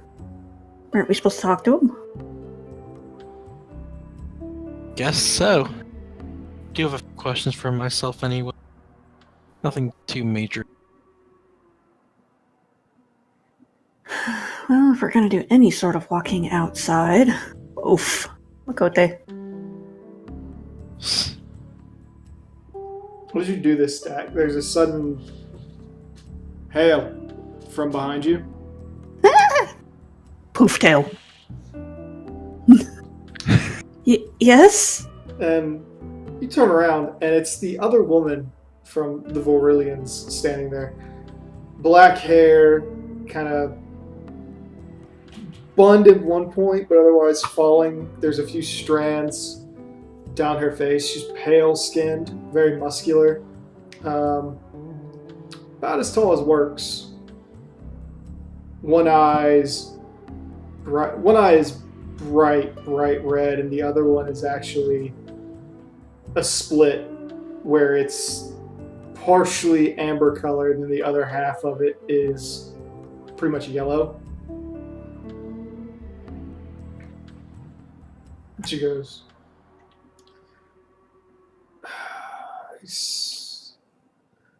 "Adventurers, are you?" Yes. Yes. She kind of looks at you all over for a few seconds and goes, "Forgive my intrusion to your morning. My name is Sylvie."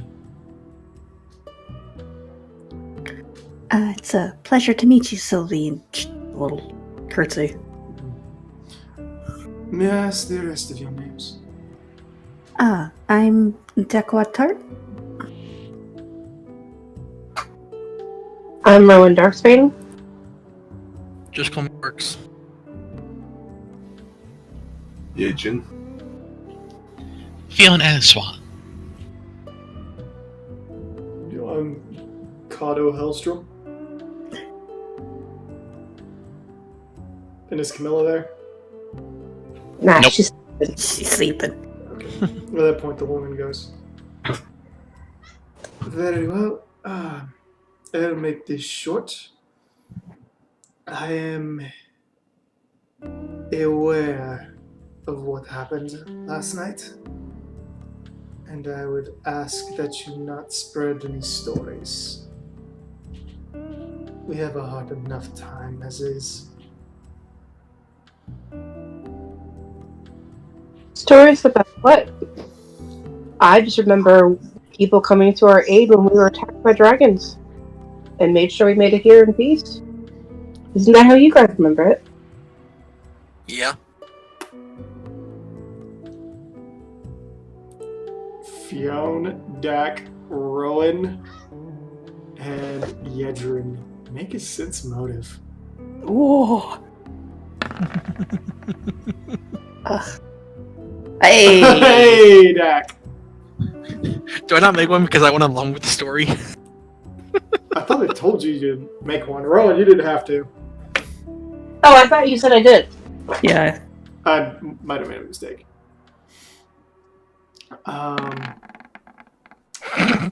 Everybody. Nice one. Wow. Works like, yeah, no, that sounds great. Alright, that sounds good. Rowan and Basically Works. what I just did. Rowan and Works don't realize what she's talking about. Everyone else, but Dak and Yedrin immediately go, "Oh shit, she's talking about the Echo." Oh yeah, Rowan has no clue. Oh, we... Like she just raises an eyebrow at Rowan and is kind of like, whatever, and then looks at everybody else, and like narrows her eyes.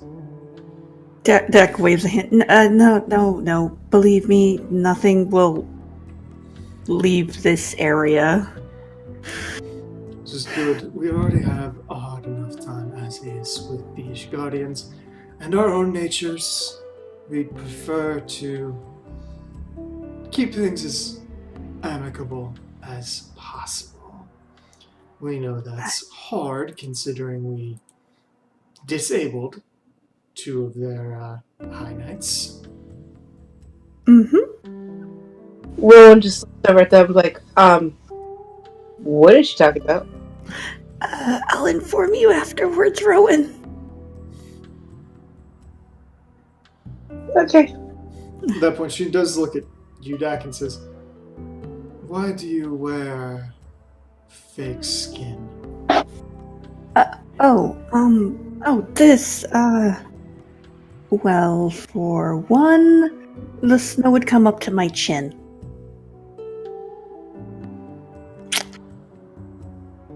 Yeah, at least that's my reasoning for now. She just nods and she says, "For the record, I think you are more attractive when you are honest with yourself." What?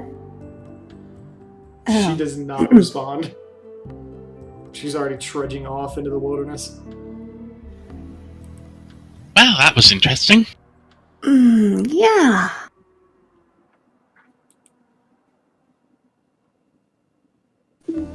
Dak's got a...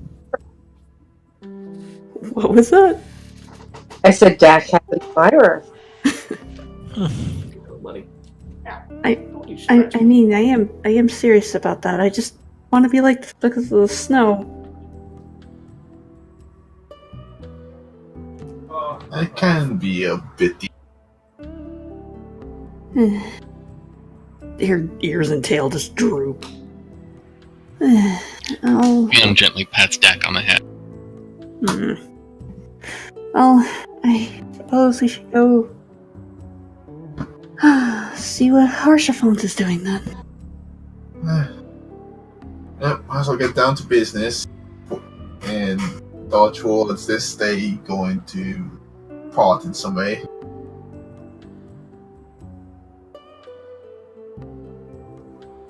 So you all make your way down to Harshaphont? Yup. Mm-hmm. If no one else has anything else you want to do? I mean, I have a few questions for him, but No. Nope.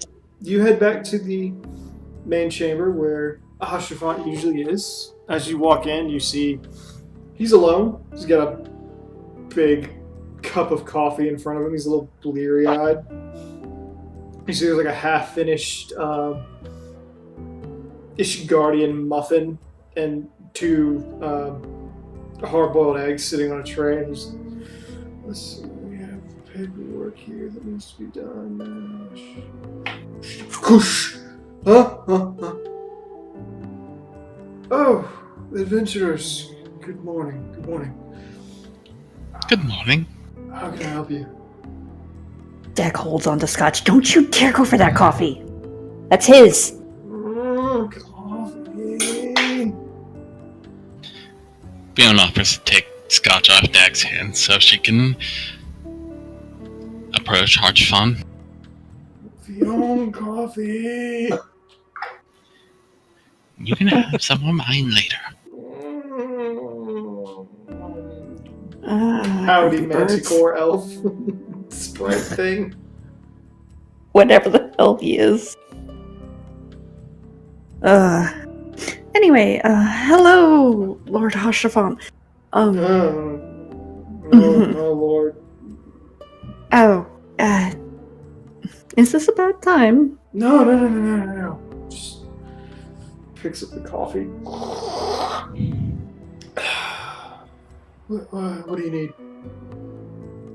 Oh, I believe a few of my compatriots had some questions for you, and we had some general questions as well.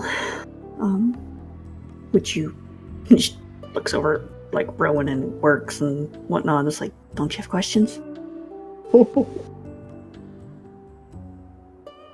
Motions to him like, go. Okay, first off, how connected are you still with Ishgard? Like, how much do you know about a lot going on? See, like his eyes kind of like open up a little bit, and then they narrow. He's like, "What?"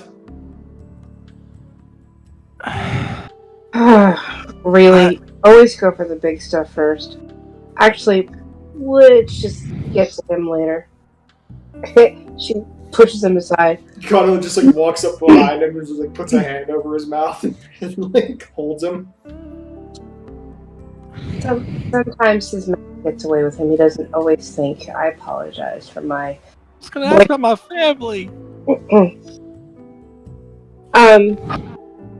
We've actually come also for another reason. We are seeking out an airship. We spoke with some of our friends with the Scions. They mentioned that you had some information about an old airship that fell about 5 or so years back. Oh, Right? yes, we did come across a ruined airship not too long ago. We're just estimating when it fell. It could have fallen before then, by and large. It's almost Garlean in design, I guess is the best way we can put it. It fell along a mountain range, slightly north of here. Right now it's sort of hidden behind a small cavern that usually we have to clear out to void scent or a gigas or two as we're going through. Do you know if there is any mention of any survivors from the crash? Oh, heavens, no, we have no record of that. By the time we had found it, it was long abandoned. Well, any like symbols or signage or names on it? Not that hasn't been lost to time, sadly. From the paint chips that we found, it was bluish. At least in places. And nobody mentioned any outsiders or anyone seen walking or heading down either to Garlemont or to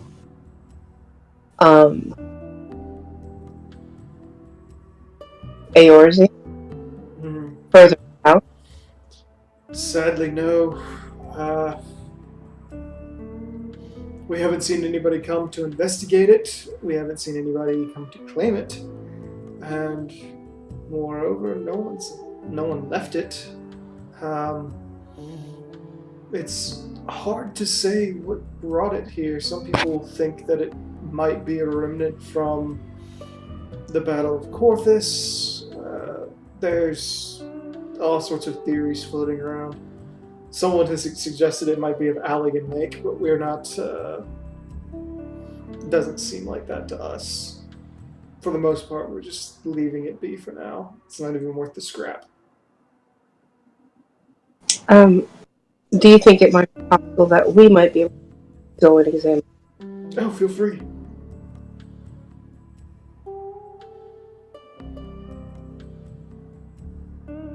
Can you show us exactly on the map where it would be located? Sure. And he kind of looks down at the map that's there, and he looks around and he finds Camp Dragonhead, and then he rolls his finger up, and it passes almost about 40 moms north of where you are, and then he starts sliding a little bit, and he says, "It's right around here. We call it the neck of the dragon. It starts to enter into the spine, but still low and easy enough to deal with." Then he marks the general area, and right around here you'll find a cave that you walk through, and it leads to an opening where you can find the airship.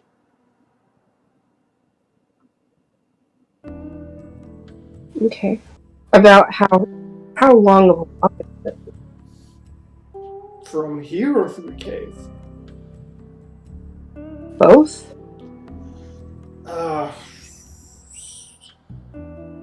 It's, as I said, it's about 40 moms over to the neck, and then you're probably looking at another 5 on that. If you're going on foot through the snow, you might be looking at a week's worth of travel.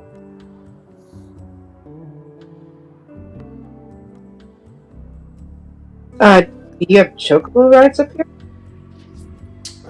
We tend not to use chocobos.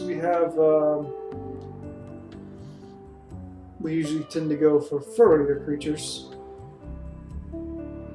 Of course, things would freeze. Riding wolves, bears, the like.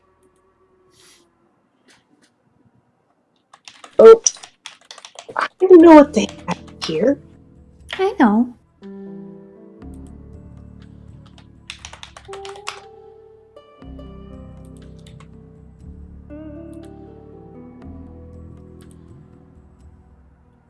A week's worth of travel, huh?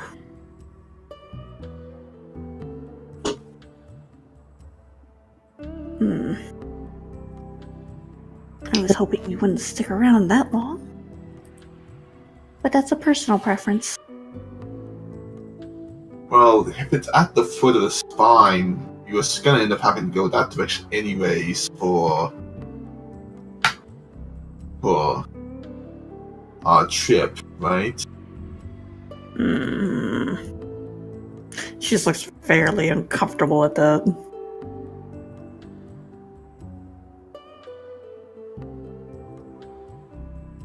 That is, if the party if everyone still wishes to make that trip.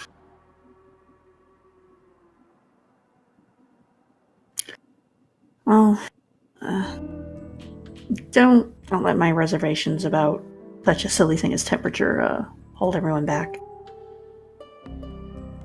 Well then, Morkswollen, was that still a trip you wanted to make? We're going. Yes. Okay. Now, that leaves the question here of, are we going to go on foot and proceed from there after we take a good look, or are we going to head back and see if we're getting that airship ride, just to cut down on the travel in the snow? But if we're going to investigate, will they stop so that we can investigate the wreckage? To see that it might be Sid's.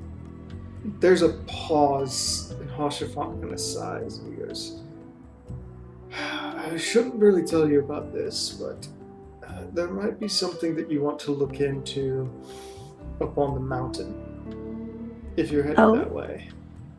There's a smithy up there.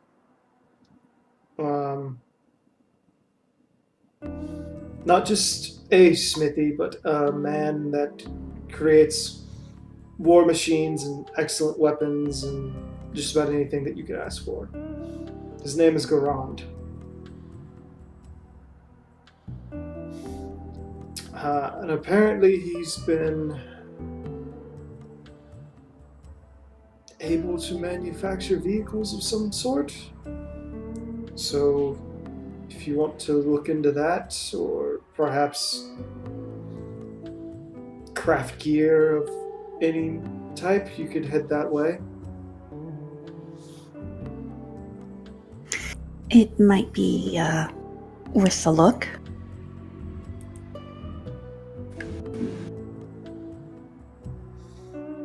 The only thing that I know about him in particular is that he's an older man and apparently he has a rather famous apprentice. I believe he said the name of the apprentice was Geralt. No. Okay. Wow. I was gonna say, would Dak have had any interaction with Geralt at any point? Go fix my teapot. Roll a 1d20 deck. Go fix my teapot. You know of him. You've Okay. met him maybe once, and it was not a pleasant interaction. Yes, I've met him. He was drunk and he took over the Adder's smithy. He left a really nice weapon, Yes, but he was belligerent. I remember the man. Could not get anywhere near him from the fumes from his mouth. The man was pickled. Anywho, I would hope the master's far more even-tempered than the student. I can't speak to that. I haven't met him myself. It's just a hope. Gesundheit. Thank you.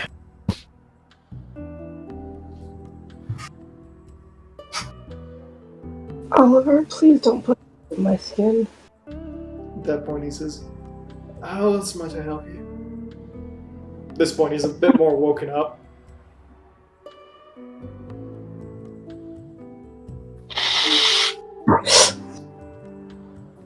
Sorry. I believe I heard you talking about paperwork, so unless anyone else has anything to ask him. I do. I You wanna- guys stopped me last time. Well, if you want to go with that, I suppose some of us should probably go get ready for a long walk. If that's I the just wanted plan. to hush for I think that might be best. I'm gonna go get some supplies. I'll come along. Maybe a bigger coat. Dak leaves. Theon follows. The agent follows along. I hang back for a minute. You have Hashivant's full attention works. I don't know. I haven't been to Ishgard in quite a few years, and there's someone to check. I just have a piece of paper with 3 names on it. If you know anything or can find out anything. 2 are my parents, 1 is a person of particular interest to my past.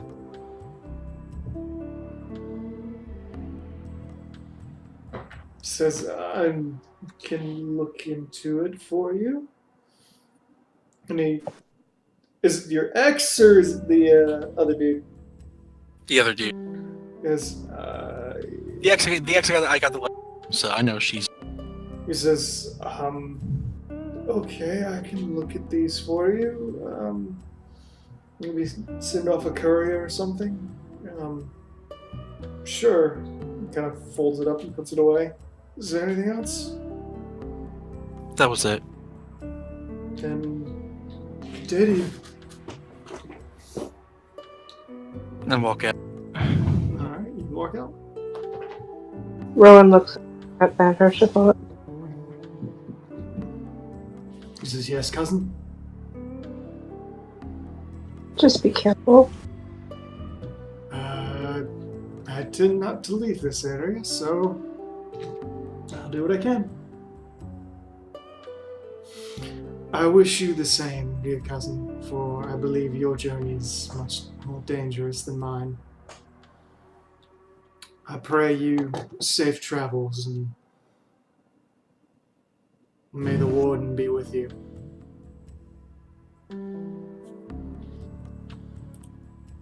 I wish I was going. I've heard so many stories. So many stories of Wolf. So many stories of Ishgard, the good and the bad. He just nods. Well, no place is perfect. Otherwise, we'd all be there. I ask that whatever you may have heard, whatever sins might be committed, know that at its heart, Ishgard is a good place, and our people mean well in what we do. There may be a few lambs led astray here and there, but at the end of the day, we would see the realm safe and our people cared for.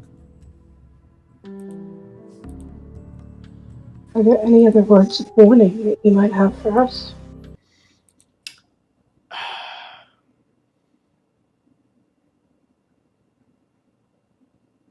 The best that I can tell you now is try to stay close to our family and make as little noise in the city as possible if you go to it.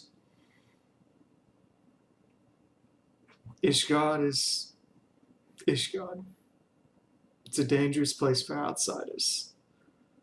But Well, so I'm not doing a revolt there. do what? I said it's not as though I'm planning a revolt. He says, but when you're with a noble house, Four Temps or any other, you tend to be able to go where you want, when you want, and no one will question it. If you go to Ishgard, go to our house first and seek refuge there. Use our name as a shield. It will serve you well. Do I really look like my uncle? Bleh, I speak. He looks at you and he says, if I were you, I would start saying that you're his daughter. You can easily pass for it.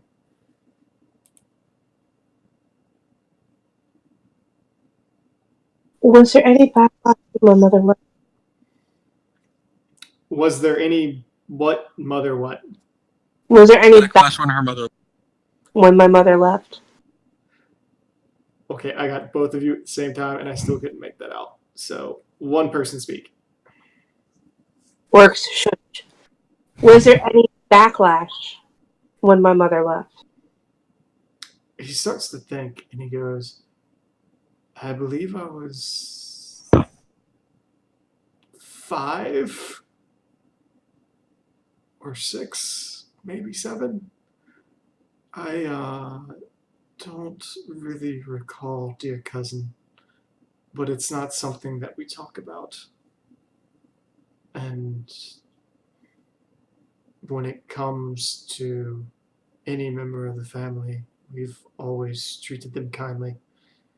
I mean, cousin, I'm a bastard. And I'm still treated as if I'm a member of the family.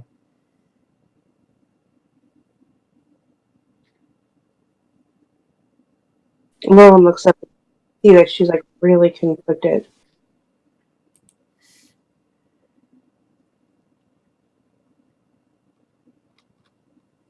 I don't want to sell the name of Four Temps. My biggest fear is growing up in Gardania is that I will do something that will bring dishonor to the name. That's why my mother left. He I'm just a starts laughing and he goes, Well, dear cousin, I don't think you'll sully our name any more than our dear relative Emmanuel already has. And I definitely think you won't do any worse than Uncle Bartholomew. God rest his drunken soul. Yeah, I don't think my mother ever told me about him. God, well, if you have a moment, I can regale you with the story. It's relatively short. You know what? I would love that. It kind of pours you a cup of coffee and he says, well, Uncle Bartholomew was the third son of our grandsire, or rather my grandsire. So, probably not, well, He'd be my grandpa too. not your grandpa, but like your grand uncle sort of deal. It's weird. Okay. Whatever. Well, one night, after rousing around at the Forgotten Night, he sauntered off into the great steps, drunk as drunk could be, still drinking, harassed a number of noble ladies, and in his confusion attempted to fornicate with a male receptacle.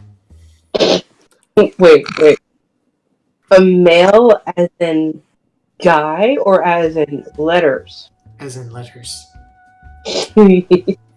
Okay. Continued walking down the street, lost control of his bladder, urinated down about half of the steps, and then fell to his demise when he promptly tripped on his own pants. So.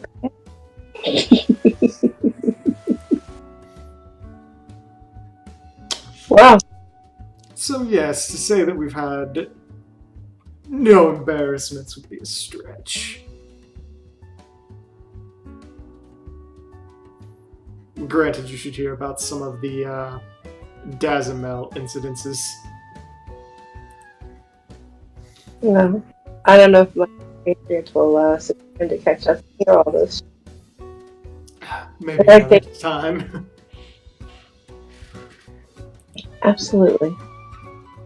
Feel free to visit anytime, cousin. You and yours are always welcome here. May I hug you? He's like, bring it in. He just steps around. He's like, bring it in. Rowan does. Jumps on him and tosses her arms around him. He just hugs her. He's patting her back. We'll be back. Mm-hmm. I know I'll be back. I have attuned to your aetherite, so I will be back. It's good to hear that. Enjoy. And like I said today, he or says, last, do what? and like I said last night, I'm just a link pro away if you need anything. Indeed. Now, And go out there and be safe and enjoy that delectable Guevara meat that you have.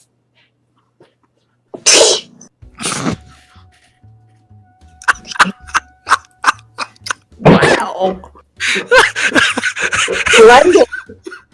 Blended. It's all that came to mind. And after that hurt.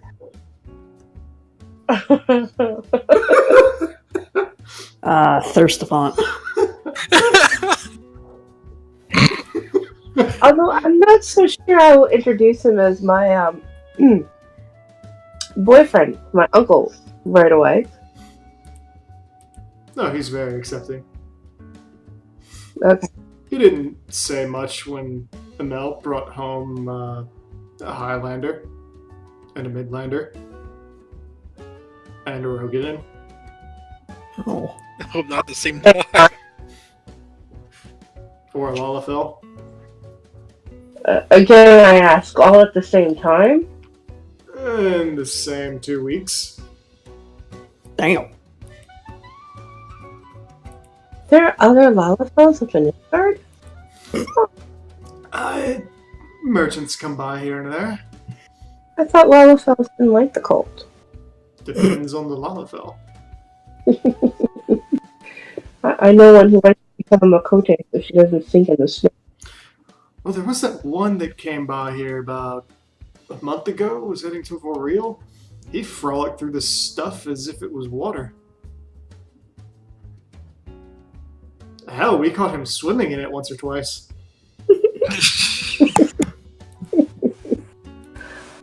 Well, I will say it was a new experience for me. I didn't even step foot in the snow, though. Rowan knows how to fly. He just kind of nods a little and he says, dear cousin, I know that you are well equipped to handle the cold. I would just like you to be aware that Voreel will test any amount of resistance that you have to that. So, I have a be feeling. prepared for that. Wow. I'm sorry, I'll say that again. I have a feeling that Varela is going to test a lot more than just my resistance to heat. I have a feeling it will shake me to my core. He just sort of nods a little and he says, do take care. I will. I kiss his cheek and I head out. He just smiles and waves off. Of course, what he doesn't see is I'm crying on the inside. No. Oh.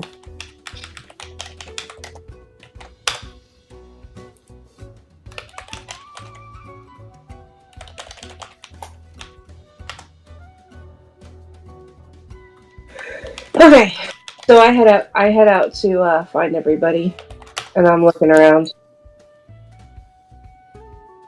Damn.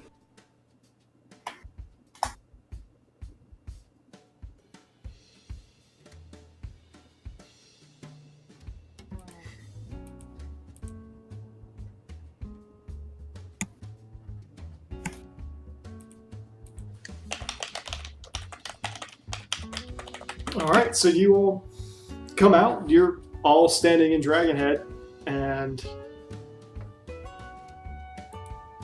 yep.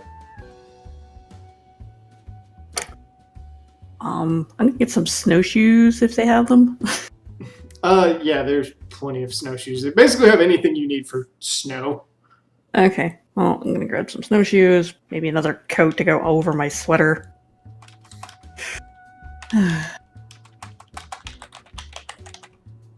Yeah, I'm gonna look for something to go between my sweater and my cloak. Probably get some more rations too. Especially for traveling.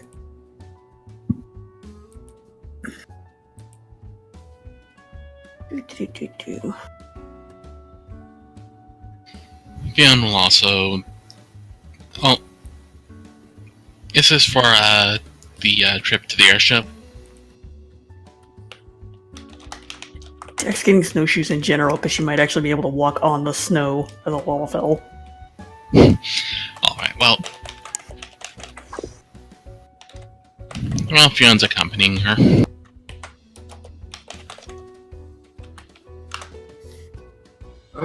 Gonna be joining Paul on getting some snowshoes.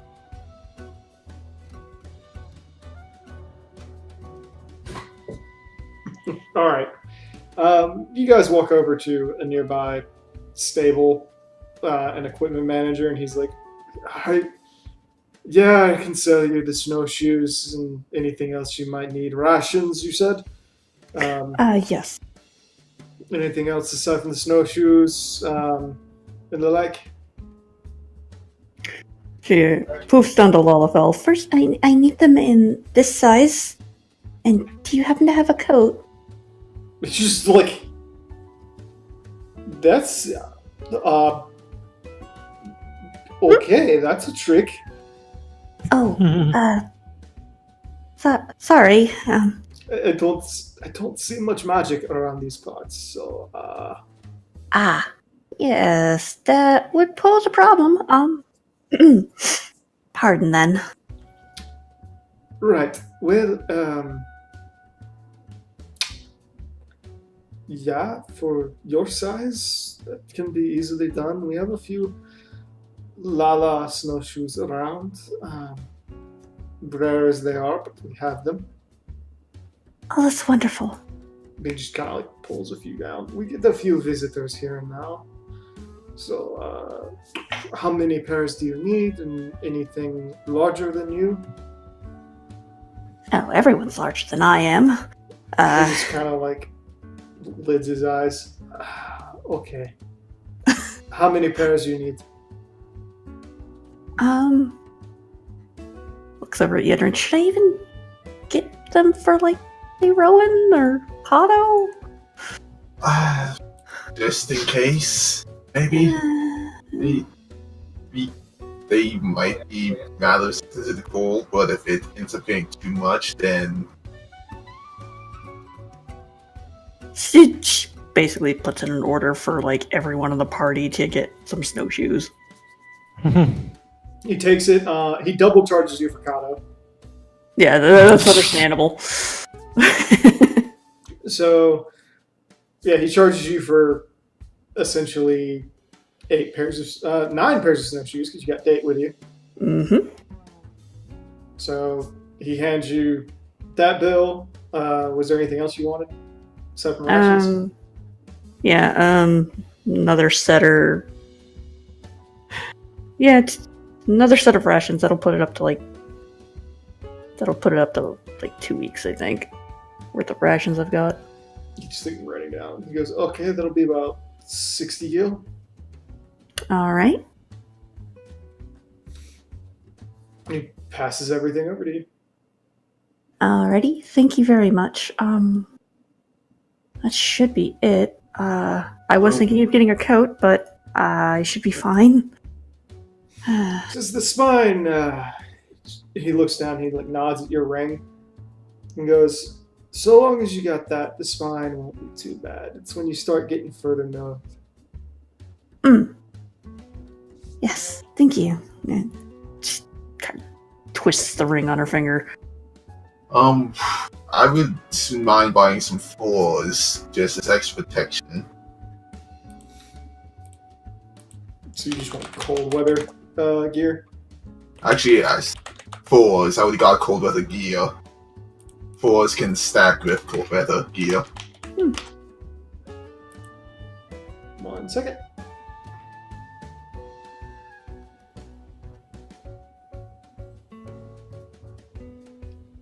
He goes, okay, that'll be 14 gil.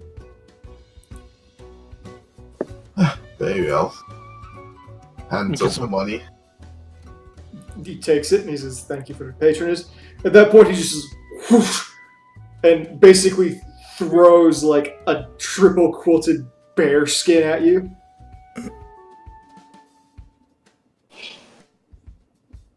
Grabs it and sticks it away and starts figuring out the best way to walk it in with the other gear they already got. He looks down and he says, do you want furs as well, little lady? Sure. Can I get 2 sets of furs? 2 sets, one in your size and one in another. Yes,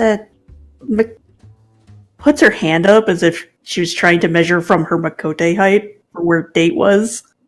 Makote,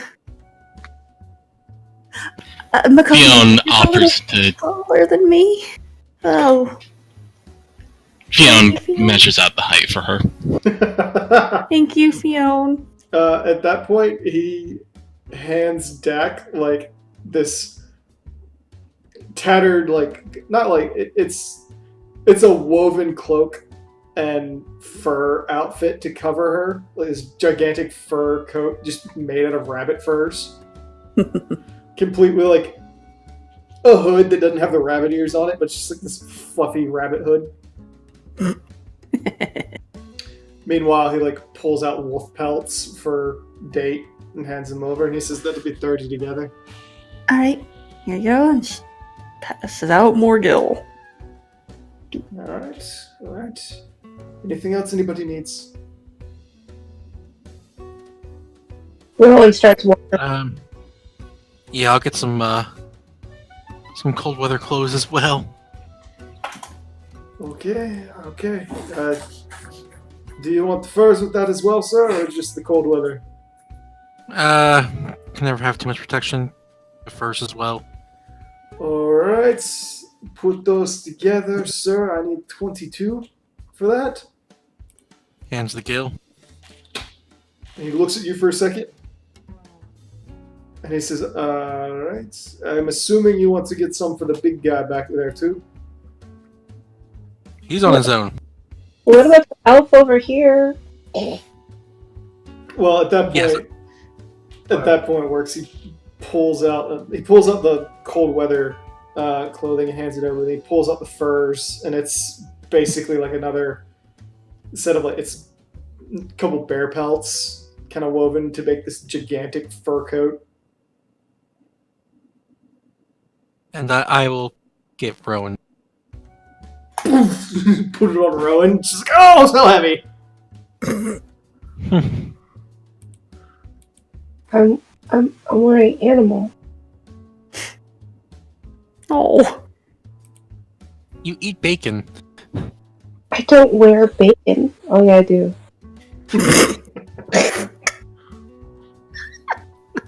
Sorry.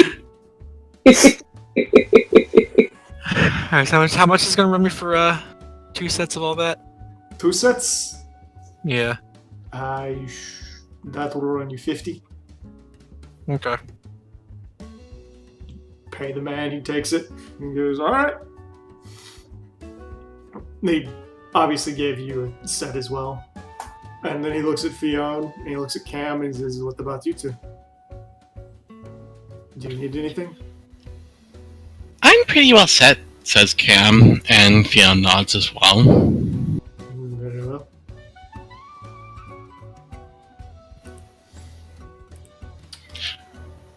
Admittedly, a pair of snowshoes wouldn't hurt. Oh, I have some Dakar. snowshoes. Bought you snowshoes. Oh, okay. Passes them out. Thank you, Taunt.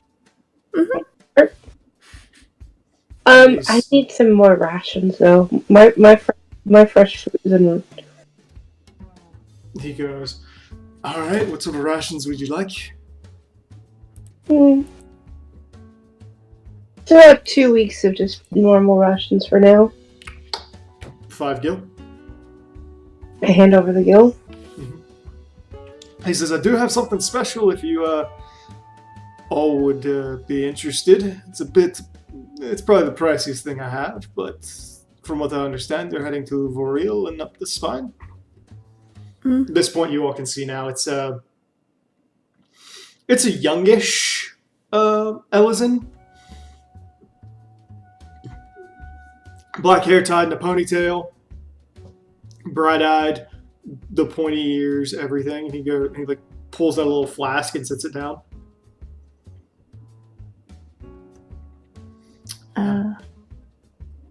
What's this? Well, we call it Firebelly around here. Right now, Mike. Okay. Mm-hmm. I heard Yedrin. It's the person Yedrin's background. Yeah, so I try and block that out. I'll just. He says, yeah, we call it Firebelly down here. Essentially, to take a drink of this, it make you much less likely to feel the effects of the cold. This particular flask has been enchanted, it doesn't run out.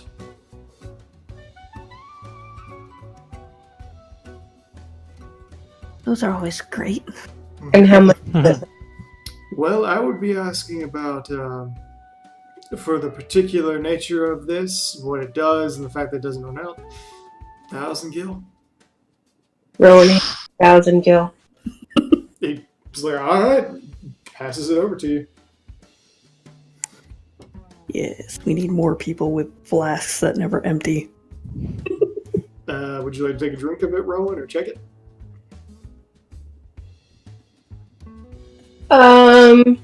Actually, I'm gonna have somebody else drink it, because I wouldn't be able to tell the difference right now. That's true. But I just bought it because I know that everybody else has been running low on things, so I figured, hey. So who's cold and wants to try this out, since it's not going to affect me until we probably get up to Variel? And I wiggle the flask. Works just takes it. Yeah, I'll try it. Alright, so it works. You take a chug. Call it a swig. Call it a swig.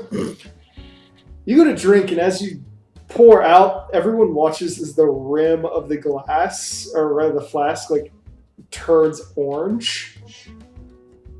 And like a little wave of heat comes off of it. As it enters your throat, it's warm and tastes spicy. Very spicy. It dances on your tongue as if you've just eaten like a half-burned habanero. And then very slowly that entire feeling just runs down your chest in this uncomfortable wave of heat. And then it settles in your stomach before spreading over your limbs and back up your head, across your hair, around your ears. There's a little watering around your eyes, and then your ears turn bright red. Works. For the next hour, you have an additional +5 to your fort saves versus cold weather. Cool. Oliver, please. Oh! Okay. Alright, Okay. so at this point, we're closing in on 11. I have to work in the morning. Yep. Good night, everybody. Sorry, not a whole lot happened. We'll get on that.